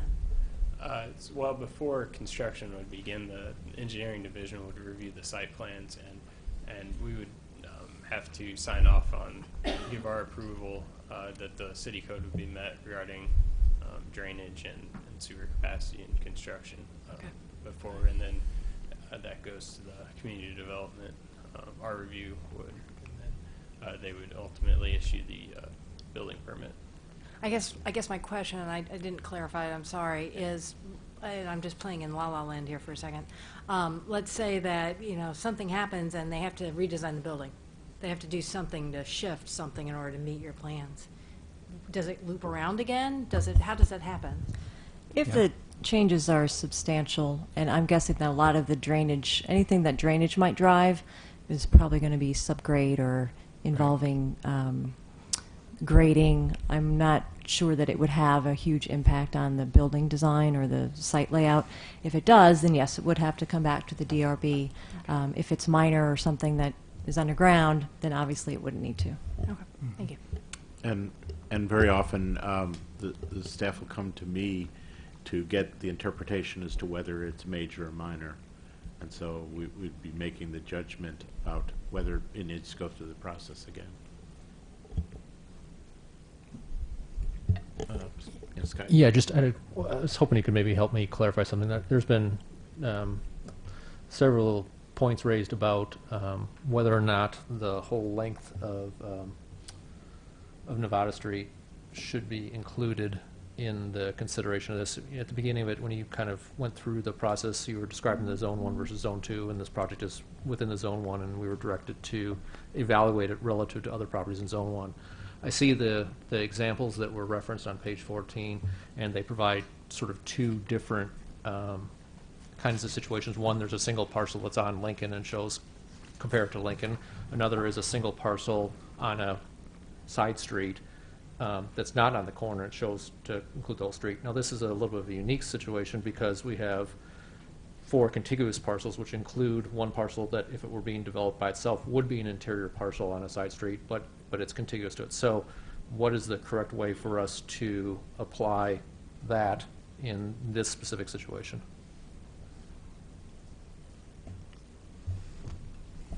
As 80% of the area of the proposed development is along Lincoln Avenue, and 20% of it is facing Nevada Avenue, facing Lincoln and facing Nevada, our contention was that it should be treated as a property facing Lincoln Avenue that also happens to be a corner lot. Okay. And that would then say, look at the easterly adjacent parcel on Busey. Oh, okay, thank you.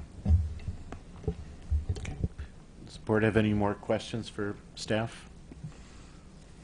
Or do you have any comments for us or responses? Okay. Oh, yeah. I'm a little concerned about the massing. I'm wondering if we set a precedent here where we allow a structure that's, 1 to 4, and then let's say 5 years from now, the property down at the opposite corner, they want to go a little bit, bigger. Will they use the 1 to 4, or will they use the 1 to? It's not really defined in our guidelines what we do about this, and I'm a little concerned because it's a big building. Of course. So regarding to that, let me just turn to that massing page. The example that's listed under massing and scale, the first bullet point under encouraged, I think helps to put a little context on what you might want to consider as compatible height to width ratios, because it says, for example, if existing structures have a ratio of 2 to 1, then a ratio of 1 to 3 for a new development may not be appropriate. So those are like completely opposite sides of the spectrum. So I think the range that's proposed here is not quite as severe as this example. I also want to point out one of the few developments that this board has had the opportunity to review is, of course, as was mentioned, the neighbor house. I don't know those height and width ratios in front of me, but I do know that the entire length along Iowa was approved to be 90 feet. Just to put that into some context, and how that was split up was 68 feet and change were the main bulk of the building, and then there was a little appurtenance on the side that was about 21 feet and change. So just wanted to give you some ideas that previously long buildings have been approved, and that one in particular was 68 feet uninterrupted, short of a front door and the usual fenestration. But it also was designed to look like one building, one house for that. And that was one of the things that they changed in the design for us, is to make an entrance, so to break up that 90 feet on Iowa Street for the neighbors. And they did a beautiful job. It did not look like this. Okay. Anything else for staff? Okay, would the architects like, oh, I have a question. okay, On Exhibit D, yeah. This is the existing structures, Exhibit D. Ruth Ross, 805 South Busey. And I have asked this question before, and no one has really addressed it. If you look on Section D, and it does say the old plans, I don't quite understand how come there's, if you turn it so that, Give us the page number. page, I don't know that it has a page here. It's right after where it says Exhibit B, applications. It's, I don't see any page numbers. You have it? Okay. It looks to me that I am located over just at the end of their parcel here. And there is a line next to this particular property. I don't know how to explain it really well. That goes across the end of the property, and it looks like their parcel is extended into my backyard. And if you extend this line, it would go to the end of this other property over here. And I wonder how come that it sticks out there like that, because there is a fence across there, and it goes clear across. There's no jut into where I live, and I just wonder how come it's been depicted this way. And I tried to find out more about it, but I haven't gotten an answer yet. That's the edge of the parking. And I'll let the architects respond, but if I can jump in there, I think the exhibit that shows that is not the same as the site plan. So perhaps the architects can verify the numbers, because the site plan, where everything's drawn out, shows the property lines in line with one another. Yeah, I'll try to help answer that. On Exhibit D, the only property lines shown are actually right around the parcel for the proposed project, and that line that we were discussing is actually, I believe, part of a parking lot. And if you look at Exhibit E, where the property lines are demonstrated for the surrounding areas, you'll see that that property line does kind of just line up then, straight through there. Okay. All right. I have worried about that for quite some time, so. In other words, it shouldn't be like that. Well, the line is shown is the edge of the parking. That's the edge of the parking lot in that drawing specifically. We should probably take it off. But the next Exhibit E, there's this. If you zoom in, there's the same line again, but then you see the property lines running through. Yeah. Okay. Okay. Okay. That's what I wanted answered. Thank you. Thanks for that clarification. Yeah, would the architects like to respond to any of the Yeah, discussion? just a couple. One, I want everybody to know we take the storm and the sanitary thing seriously, so we also have checked that out. We have a civil engineer who will have to produce a full set of drawings along with all of our construction documents to prove how we're going to drain this property. And the city will review that and approve it or not, and that's part of the plan review process for when you go to get a construction permit. So we have taken that seriously, and is this on? Can you hear me? Okay. There's ways to do that underneath the paving. We just did it on a couple other projects where it's drained. There's large 3 to 4 foot diameter pipes underneath the parking lot that collects it during a big storm event, and then it's slowly let out into the system. It's done all the time. It's an approved way to do it by IDOT, and the city of Urbana also approves that method. So that's one way. We did consider looking at doing some pervious pavement, so we will investigate that. But right now, the way is to storm capture at the moment, and use one of those methods to release it into the system slowly. And we did confirm that it does have the capacity as well. The second is the other agency that oversees the sanitary is the Urbana-Champaign Sanitary District. We also checked with them. We'll have a 6-inch line, probably an 8-inch line coming out, and the population equivalent that is related to this project is low enough that the system will be able to handle it. So I just wanted to say we do take that seriously. We did look into it. I think one thing too I want to explain on. I want to just take a second on the landscaping. Yes, we totally intend to and will put in trees in the front parkway here. We have a 25-foot setback. It's very generous on the front.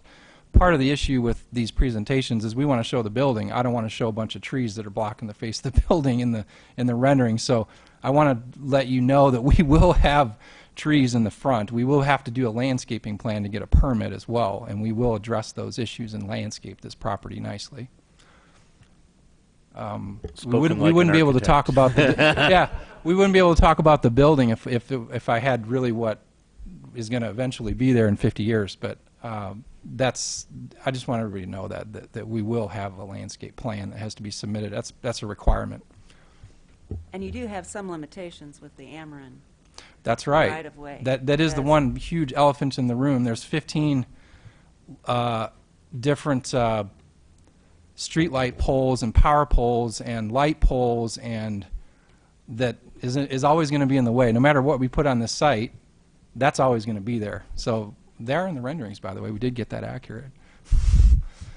So yes, we are accommodating Ameren, who is running everything overhead in most of the areas in Champaign-Urbana. They do bury things sometimes, but not very often. So we've asked. The answer is no. So we are going overhead. We're relocating those power poles, and we do have an easement for that. And we're at the mercy of Ameren. So we have accommodated them nicely, and it's going to enter the neighborhood the same way it used to. It's just one parcel over now. So that's, to answer your question there. I had just another point to talk about the massing and how we got to where we are. Really what has driven the size of this building is the fact that there are guidelines in zoning for the floor area ratio of the building and the height limits for the building. And that's really what has kind of driven this building to be the size that it is, because this is what's permitted for this height limit. The height limit here is only 35 feet, and the building is going to be larger when it's allowed to be up to a 0.8 floor area ratio. That means it's going to look a little bit longer because it's not able to go taller. So our the aspect ratio of the building is also affected by that because we're not allowed to go taller. So a lot of these constraints are just kind of been dictated by the zoning requirements. I just point that out. Just one last thing is Jacob and I have had the opportunity, and we're very grateful to work with a lot of different developers and we've done a lot of this work for local people and out of state. And I will say one thing is relates to the unit mix. It changes just about every week. One week it'll be the 1s and 2s are hot. The next week it's 3s and 4s. The next week, I wish we could get an 8-bedroom unit on here, because then I'd just do 1 and we'd be done. It literally changes. We've never heard a definitive answer from anybody really. Hey, the 1s are good right now. I just met another client today, says there's too many 1s and 2s. We can't rent them. Now there's a bunch of empties. So here's the philosophy that has been happening for a lot of people. You do 3s and 4s in a site like this, because 1 oftentimes can be a study room or a separate room. You rent it as a 2 or a 3, and oftentimes to get it to work, that one of those bedrooms is a study room or a common area. So it gives the developer a little bit of flexibility when you have that unit style, that makeup. When you do a 1 or 2, it doesn't always work. So I just want to point that out, that sometimes these 3s and 4s are rented as 2s because you can't fill them, or I shouldn't say not fill them, but you want to use it for another use, such as a study room. And some tenants request that as well. So it's a function of each project is really totally different in terms of what you can and can't put on these sites. That's all I have. Yeah. Go ahead. So thank you for. Yeah. Okay. Thank you. Thank you. Is there any rebuttal from opponents? Yes. Yeah, please.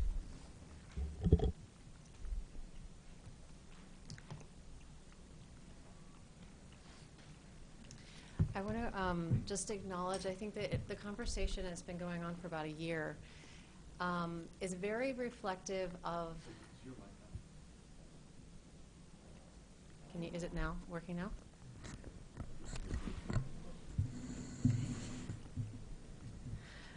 The conversation, that's better, I think it's a volume issue, has been reflective of trying to fit something trying to fit a square thing into a round thing, kind of. We're evaluating, there's a lot of pressure on the applicant to meet certain requirements. And yet, and also by parceling, by combining all these parcels, you have a very unusual condition where zoning that was intended for parcels is being applied to joined parcels, and things aren't fitting together very well. It's a very awkward situation. The design guidelines are intended to try to get some compatibility between things that aren't naturally scaled to fit together very well. And it doesn't say it in those terms, but if you read between the lines, it's trying to get scale and massing and all these things out of a big thing to look like kind of a lot of smaller things. That's troubling. You know, that's from a design standpoint, that is a very hard thing to do. Because zoning is forcing certain footprints of something called open space, which I want to talk just for a minute afterward about, and the parking footprint is extraordinary when you look at that plan. Then you get a building mass that's shoved in between, and of course it's going to be of the scale that it is. And it's very difficult then to work within that building envelope to make the kinds of demands architecturally that are going to make it compatible with its context. So I'm sympathetic to the design challenge, but at the same time, I feel like the big picture here is how do we want to handle a project like this, and how do we want to handle the next project like this, et cetera, because the writing is on the wall, there's an aggregation of parcels going on. This document, based on the response that Board Member Kunkel just received, is very unsatisfying in terms of evaluating compatibility on Lincoln and/or Nevada, and the response from city staff was that it wouldn't qualify to have both compatibility comparisons because it's not one parcel on Nevada, it's only 20% of a joined parcel. That to me is concerning because you're going to find increasingly parcels joined, and they might turn a corner and then even include a parcel into that side street. That indicates that this thing needs to be more flexibly applied, and not, that was your interpretation. I don't see anything in here that says that 80% of the parcel, or gives an example like you just cited. And so I don't mean to feel defensive or aggressive, except for that makes a very important, it's going to make an implication, let's say, or it's going to have an impact on the ways that this project can be evaluated. So I take some issue there, particularly because the examples of the side street parcels in both Zone 1 and Zone 2 look at the east-west street and they turn the corner and look at Lincoln in Zone 1 and look at Busey in Zone 2. Meaning the implication there is that those middle streets are actually more important in terms of context than the Lincoln or the Busey on their own.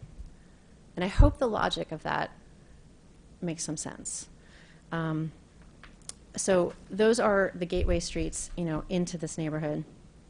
And particularly because of the scale of this project, I would like there to be increased sensitivity about that and not just to think about it as 80%, 20%.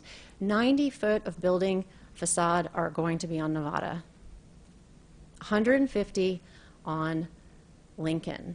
Is that 80-20? I just want to put that out there. Size matters and scale matters, and applying this is a really tricky challenge. I have to,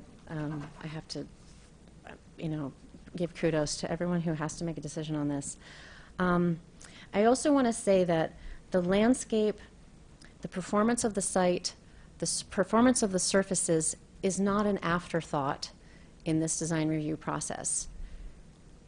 A drawing about vegetation could also complement a building. A drawing about vegetation could also be separate from a building drawing.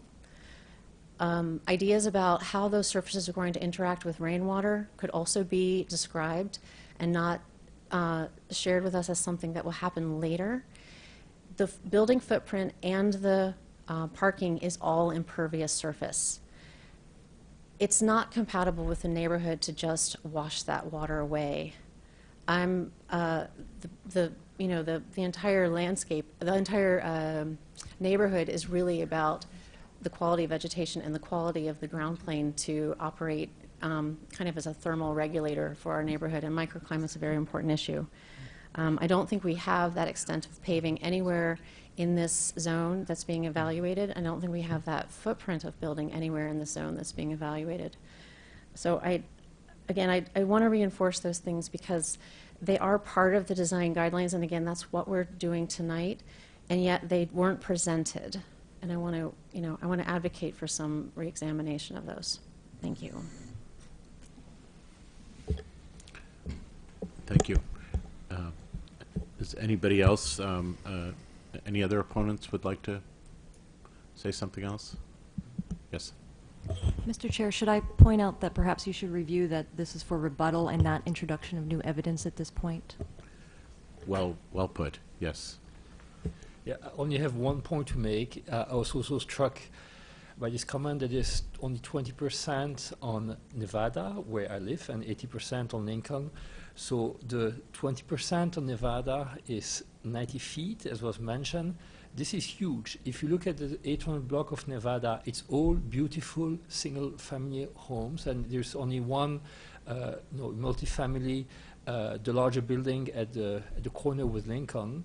So we're talking about a massive wall of 90 feet, and this number 20%, I don't know where it comes from. The reality is this 90 feet would completely change the character of that 800 block of Nevada, and if approved as is, it could propagate in other areas of our neighborhood. And so again, I want to emphasize, I view this does not conform with the intent of the Lincoln-Busey guidelines. It would just fundamentally alter one block and possibly others later. Thank you. Does staff want to respond to the proportions? No? Okay. You guys have an opportunity to summarize, if you'd like. I guess we'll say thank you for Yeah. hearing our We're done. presentation. Okay. Appreciate And the time. thank you for presenting. Yeah, Thank you. it's a very thorough presentation. Thank you. Okay.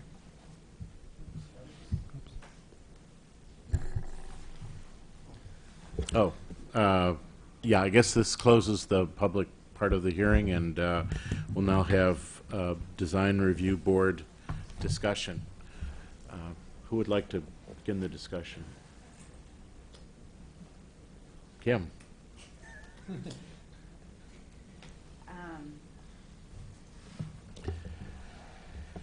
Maybe I should preface my discussion, my comments. I'm on the Historic Preservation Commission, and last August, I think it was, I voted to nominate the Trelease home at 804 South Lincoln as to have it designated as a local landmark. That being said, I'm a little concerned with the massing. I just, and it just takes a little time for me to kind of wrap my head around it, because I kind of see this as a precedent where the next development can get a little bit bigger and the next development can get a little bit bigger. And I know that we're here to kind of monitor that and make sure that, you know, they provide the, you know, recesses, the articulation of the facade so that it doesn't have that big massing look. But it's a concern that I have.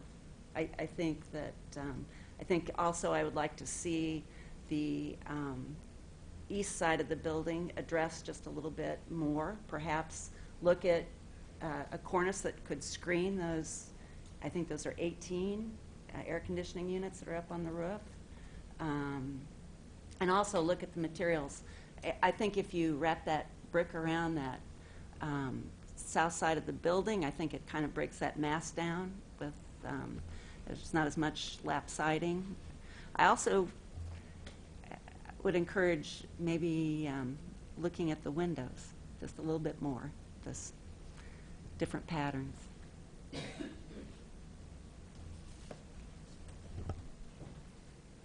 Well, you pretty much hit on the high points that I was thinking about. So just a couple of comments in addition, and maybe in support of what you're saying. So full disclosure, I actually am one of the properties on here. So the back will be facing me. I'll be seeing that back end, and as you can imagine, and I'm happy that other people are concerned about that as well, what that is going to be in my backyard. And I think that those materials need to be reflective of the building structure and character of the neighborhood rather than this and it is hard to envision because I've never actually touched the material that everybody's talking about. So I don't know. What I have to go on is what's in our neighborhood right now. And unfortunately, not unfortunately, I took a walk this afternoon because I wanted to look around the blocks and see what was going on. And I walked by that very large unit opposite corner, the one that's on the gray one, and I looked closely at the siding that has mold on it. And I thought to myself, this, I hope, is not what it's going to be that I'm going to be staring at in the back. The other, so that actually, and I looked at underneath the parking lot. I walked through the parking lot. I wanted to see what it felt like, what it looked like, and so forth. And it's because it is underground, not underground. I'm sorry, it's covered parking. So I want to get the feel for that.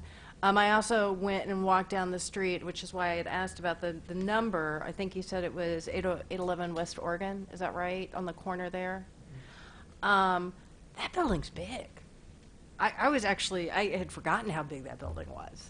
And no, on the opposite corner. Yeah, and I walked by it and I was like, okay, now granted I have a really tiny dog, but it shouldn't change the scale of my building that I'm looking at. And this is larger, right? As I'm looking at this, if I'm understanding it, this building it would be larger than that, and that building that I walk by is actually the largest one out of all the properties. So it's on page 5 with the table. So it sounds to me like that there could be an opportunity here. I mean, I think the neighborhood is quite motivated to work with the developers and the architects to come up with something that can work. I think that there's been a lot that's been done. I'm actually I'm pleasantly surprised at how well the plans are, and I'm very happy that the architects really thought about some of the components of the neighborhood and tried to incorporate that into their design. My concern is with how do we minimize the scale of this building? How do we ensure that all aspects, as everybody's looking at it from different aspects, east, south, west, right, you know, that is a decent looking building. And then a small little one, which is the big tree on the corner. I love the tree on the corner. It's beautiful. I'd like to hear a bit more about what, if anything, has been done to think about how do we preserve this, how do we make sure that this survives. So those are my three big areas.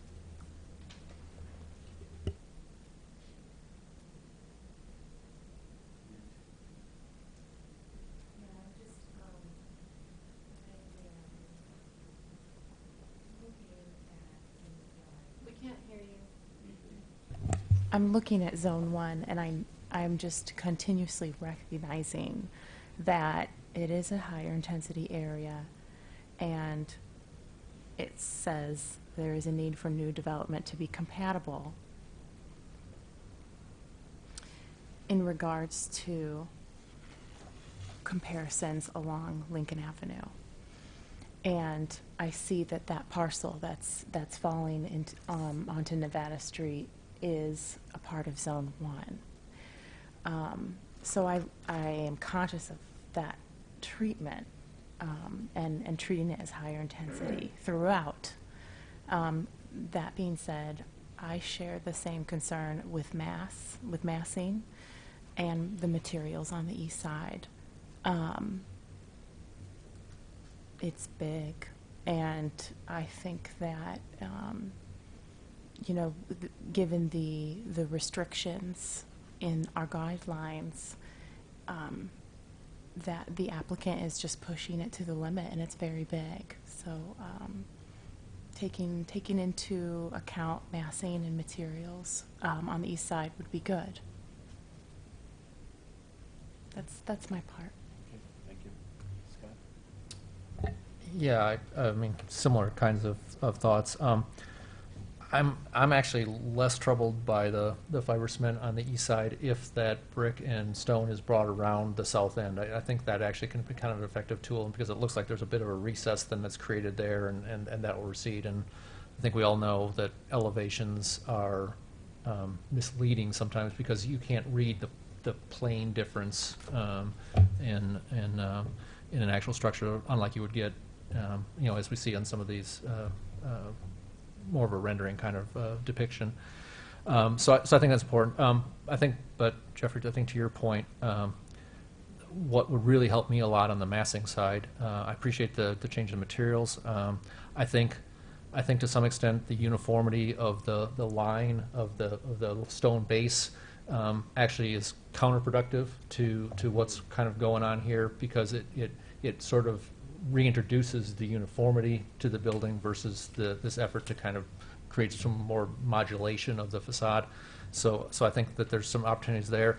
I think the uniformity of the windows are likewise sort of working contrary to that desire to articulate the massing along Lincoln Avenue. So I think there's some opportunities there without fundamental changes to the scale of the project, the mass of the project, the density of the project. I think there's just some opportunities to rethink a few design elements that can sort of seal the deal as it relates to the effort that's already been started to take a very long building and break it into smaller, more digestible chunks. And so that's really, I think, where my focus lies. Okay. Thank you, Scott. This is tough to articulate. The whole intention of a design review corridor or a design corridor like this is to develop it sensitively, and I think that, well, I'd say that we're making great progress with this site because this proposal made it to our committee, whereas the last proposal didn't even make it to our committee. So I think we're definitely moving in the right direction here. I think that I learned to appreciate the project to a greater extent when I heard the architects talk about it, which means to me that the images aren't communicating some of the best things that they're proposing or trying to do here. I think that density and scale are a kind of mixed thing, because here we're talking about the Lincoln Avenue corridor, which is this this gateway, as has been stated. It's also a combination of densities. I think that there's a need to consider higher density in this community in appropriate places. And the way that I interpret this design review and this corridor is that it's set up to increase the density along this corridor in a very specialized way, but also creating a board so that it's not only done in a specialized way, but it's done in a sensitive way. And that therein lies what we're here for. We're given and certainly, yes, the guidelines have lots of issues, lots of problems. It's probably impossible to make a perfect set of guidelines, and as soon as it's perfect, a new project will come along and it'll no longer fit that. That, I think, is maybe called evolution. And it's the nature of what we do, and it's the nature of the kind of calls that we have to make in this project and in this kind of condition.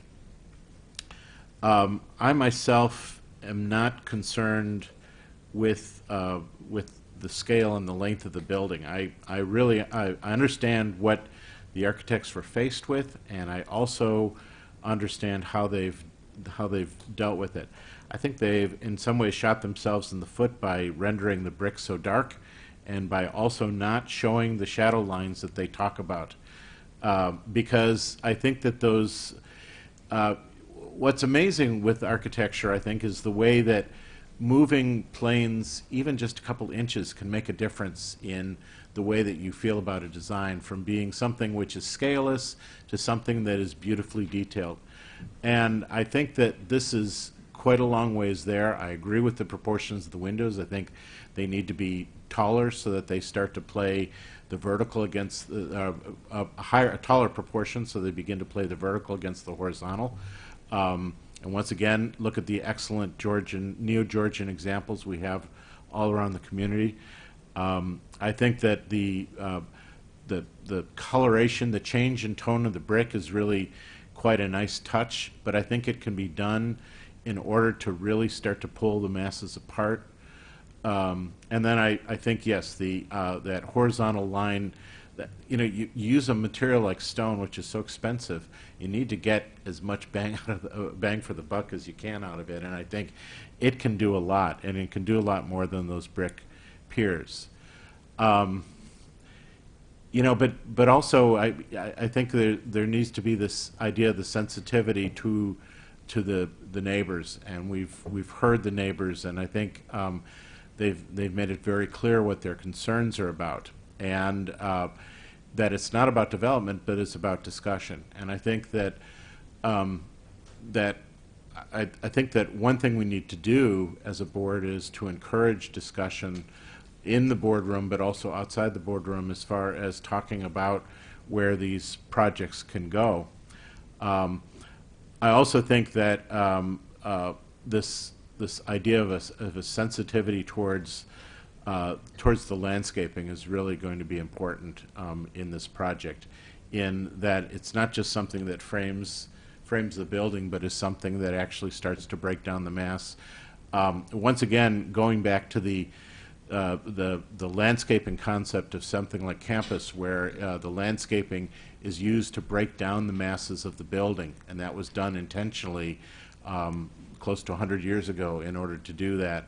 And I think that box hedges, denser shade trees, understory trees, as was mentioned, all those things can do a lot to improve the scale of pedestrian experience or a neighboring experience, something like that. So in some ways, I guess I recognize the density, but that to me, our mission is to recognize these things, but also to recognize that there needs to be a tremendous sensitivity for the current conditions and the future conditions here.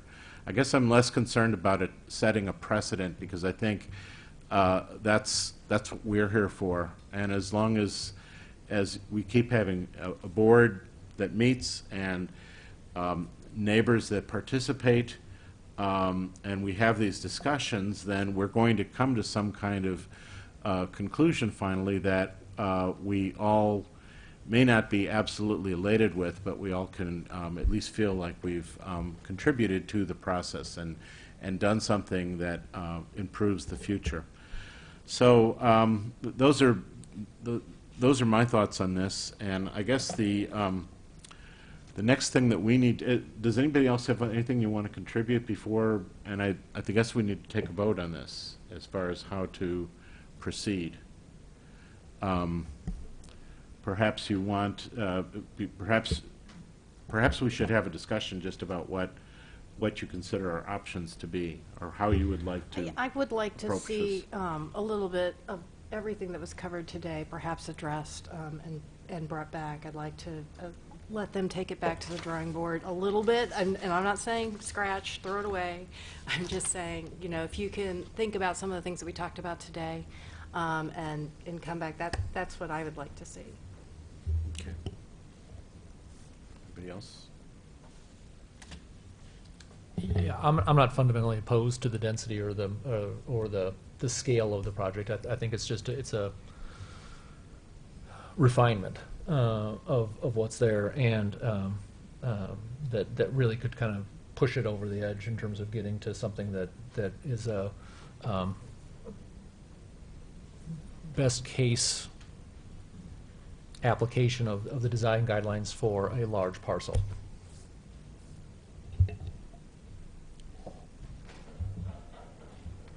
Anything?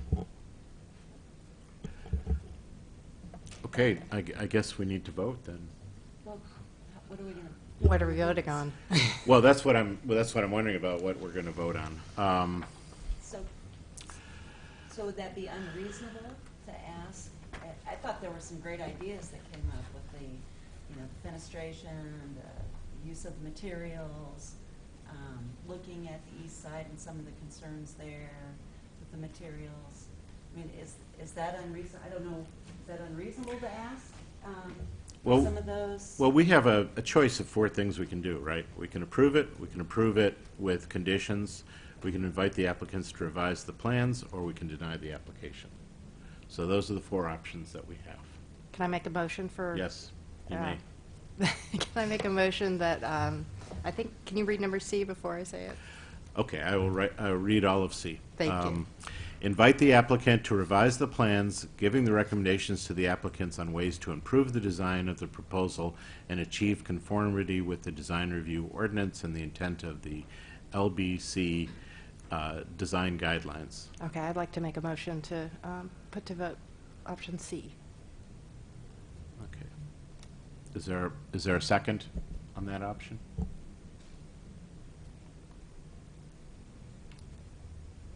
There's not a second, so I guess we, okay, the motion was put to vote, you made a motion to vote for C, that and Correct. we invite the applicant to revise the plans. Correct. So I'm looking for a second on that. Or we can just vote on that. Why don't we just vote on that? For clarification, implicit in that was a continuation of the meeting for further review. I just want to make sure that I understand. Maybe that will help Yes. you all be sure you understand. Yeah, I think that's implicit in it, that we would need to have another meeting. We want to do that if we do that, we want to do that in a timely manner. Yes. Yes. It requires a lot of expense for the owner and I feel a little. I mean, I don't know if it's appropriate given the procedures that we have in place, but I mean, would it be acceptable to invite the architect back up just to sort of say, I mean, if this is an approach that they're interested in pursuing on behalf of the owner? Well, I think so. We'd also need to discuss scheduling with them, of course, so. Yeah. I mean, is that, instead of us sort of presuming their preference, I mean, you know, I mean, they could say, no, we'd rather he just give us an up or down vote. I mean, that, which is helpful to know as well. So, I mean, is that acceptable if we just invited them back up just to get their input on that? Yes. Okay. And I know we're putting you in a perhaps a little bit of an awkward position because we're asking you to speak on behalf of the developer. Sure. But you're, Well, when would another meeting be scheduled?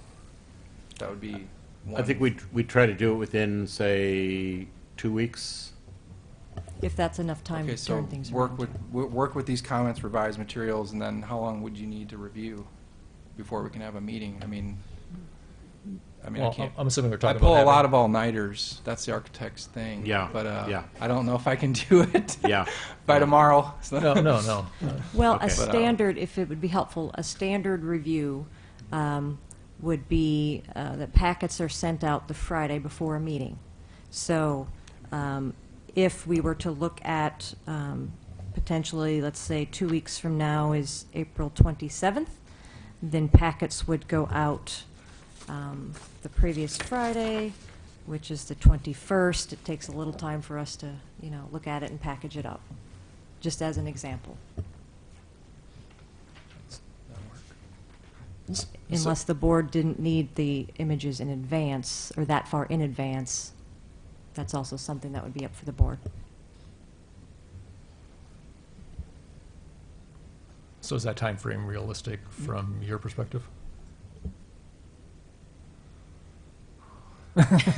We're asked this every day. When are you going to be done?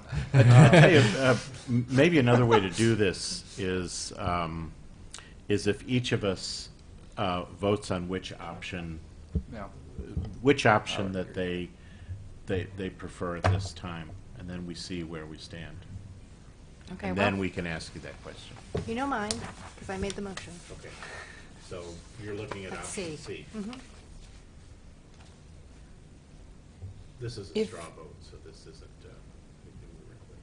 I would have to ask a question first, Okay. because if I were to choose option C, it would imply that they are violating one of the guidelines as the application is right now. And I'm not for sure that that's the case, even though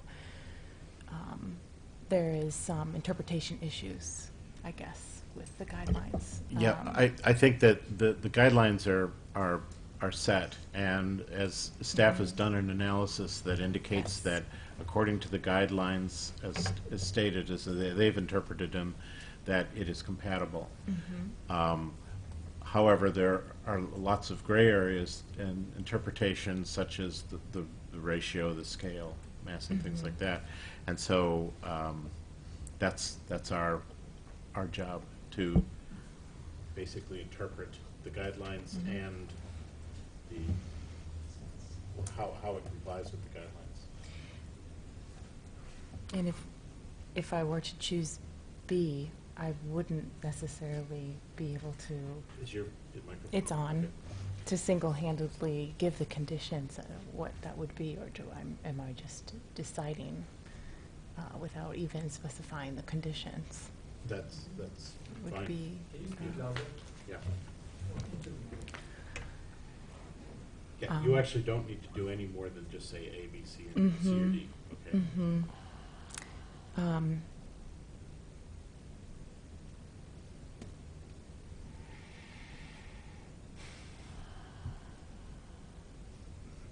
B. Okay.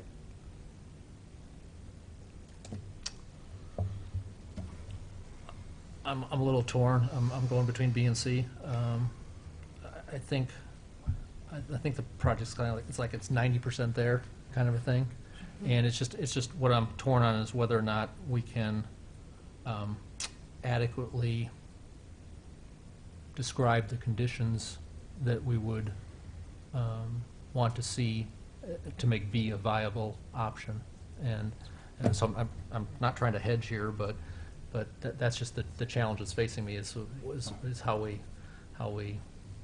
Pass.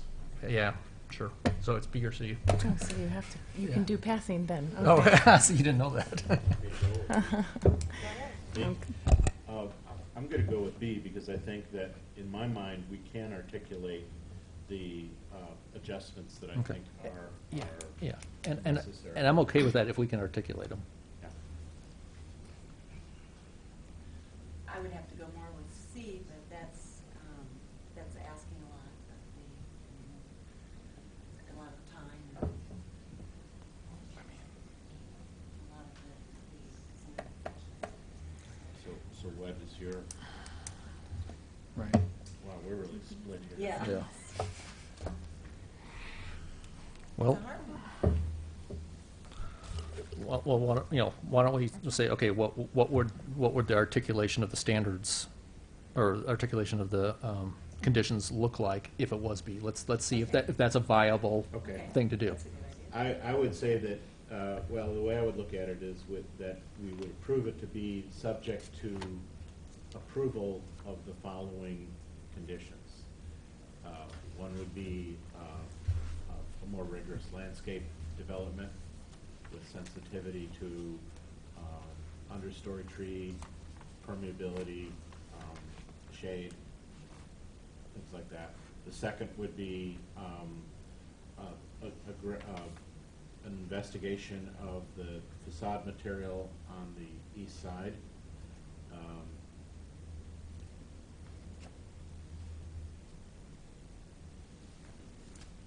The third would be resubmitted elevations that look at the window proportions, the fenestration of the stone to brick.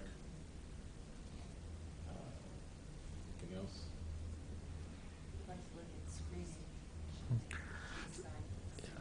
Yes, and that's, I guess, where my concern is, because if we're going to ask for resubmission, then we're not sending them on their way with conditions.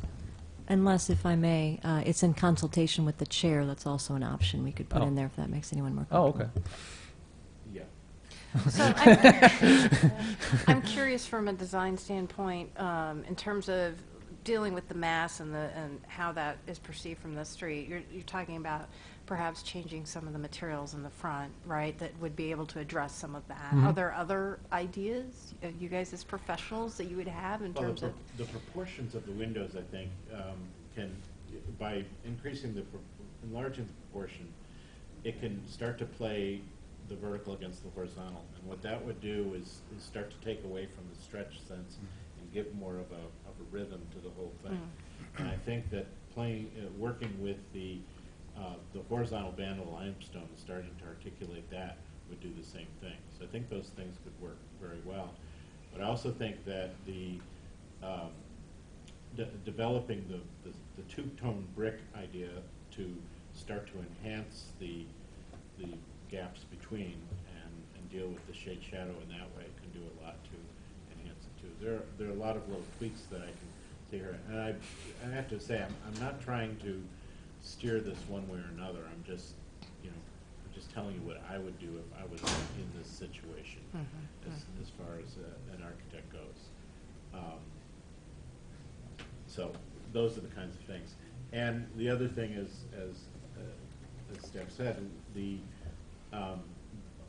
if we don't take this to the full board, then it can be done in consultation with the chair.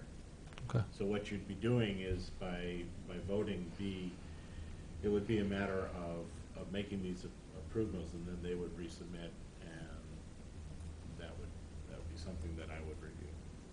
I would be comfortable with that. Would you be comfortable with that? Oh, yeah. So then the motion would contain exactly the different items that they would have to bring back, and then you would review and work with them. Is that right? Okay. All right. All right. Is that? I'm comfortable with that. As long as we agree, as Okay. long as we all agree on what has to, Okay. yeah. Okay. Yes. So the current motion. The died current without- motion- died without a second. Yeah, it did, right. So we need Sorry. a new. Okay, it died without a second. Right, we need a new motion. We need a new motion. Well, you guys know all the particulars, so. why All don't you right, guys so just- I'd move to approve the application along with conditions related to meeting the standards and design guidelines of the Lincoln Busey Corridor Design Guidelines, specifically for a resubmittal for review by the chair of additional efforts to enhance the articulation of the Lincoln Street facing facade, including review of the configuration and proportions of the windows, the limestone detailing along the base, and additional opportunities for articulation of that base, the engaged brick pediment details, and what else was there?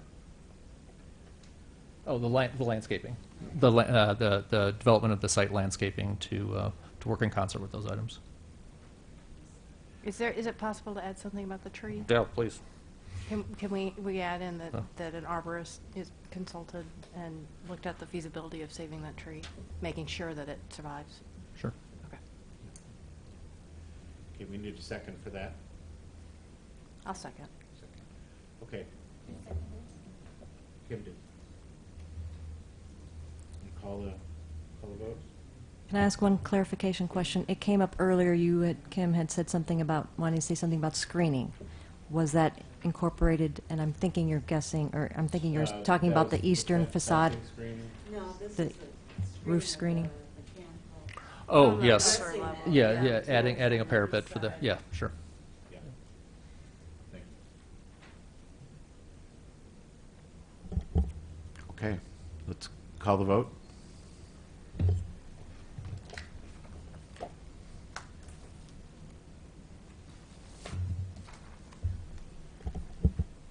Mr. Kunkel? Yes. Ms. Wadrago? Yes. Mr. Pass? Yes. Ms. Smith? Yes. Ms. Wu? Yes.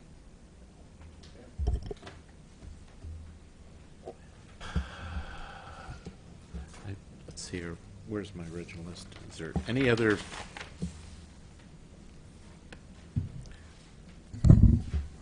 I guess we'll just go through the list, the rest of the meeting list. Any other new business? Staff report? Study session? How about adjournment? Okay. Do I have a motion to adjourn? I motion to adjourn. Okay, second? Second. All in favor? Aye. Aye. Okay. Done.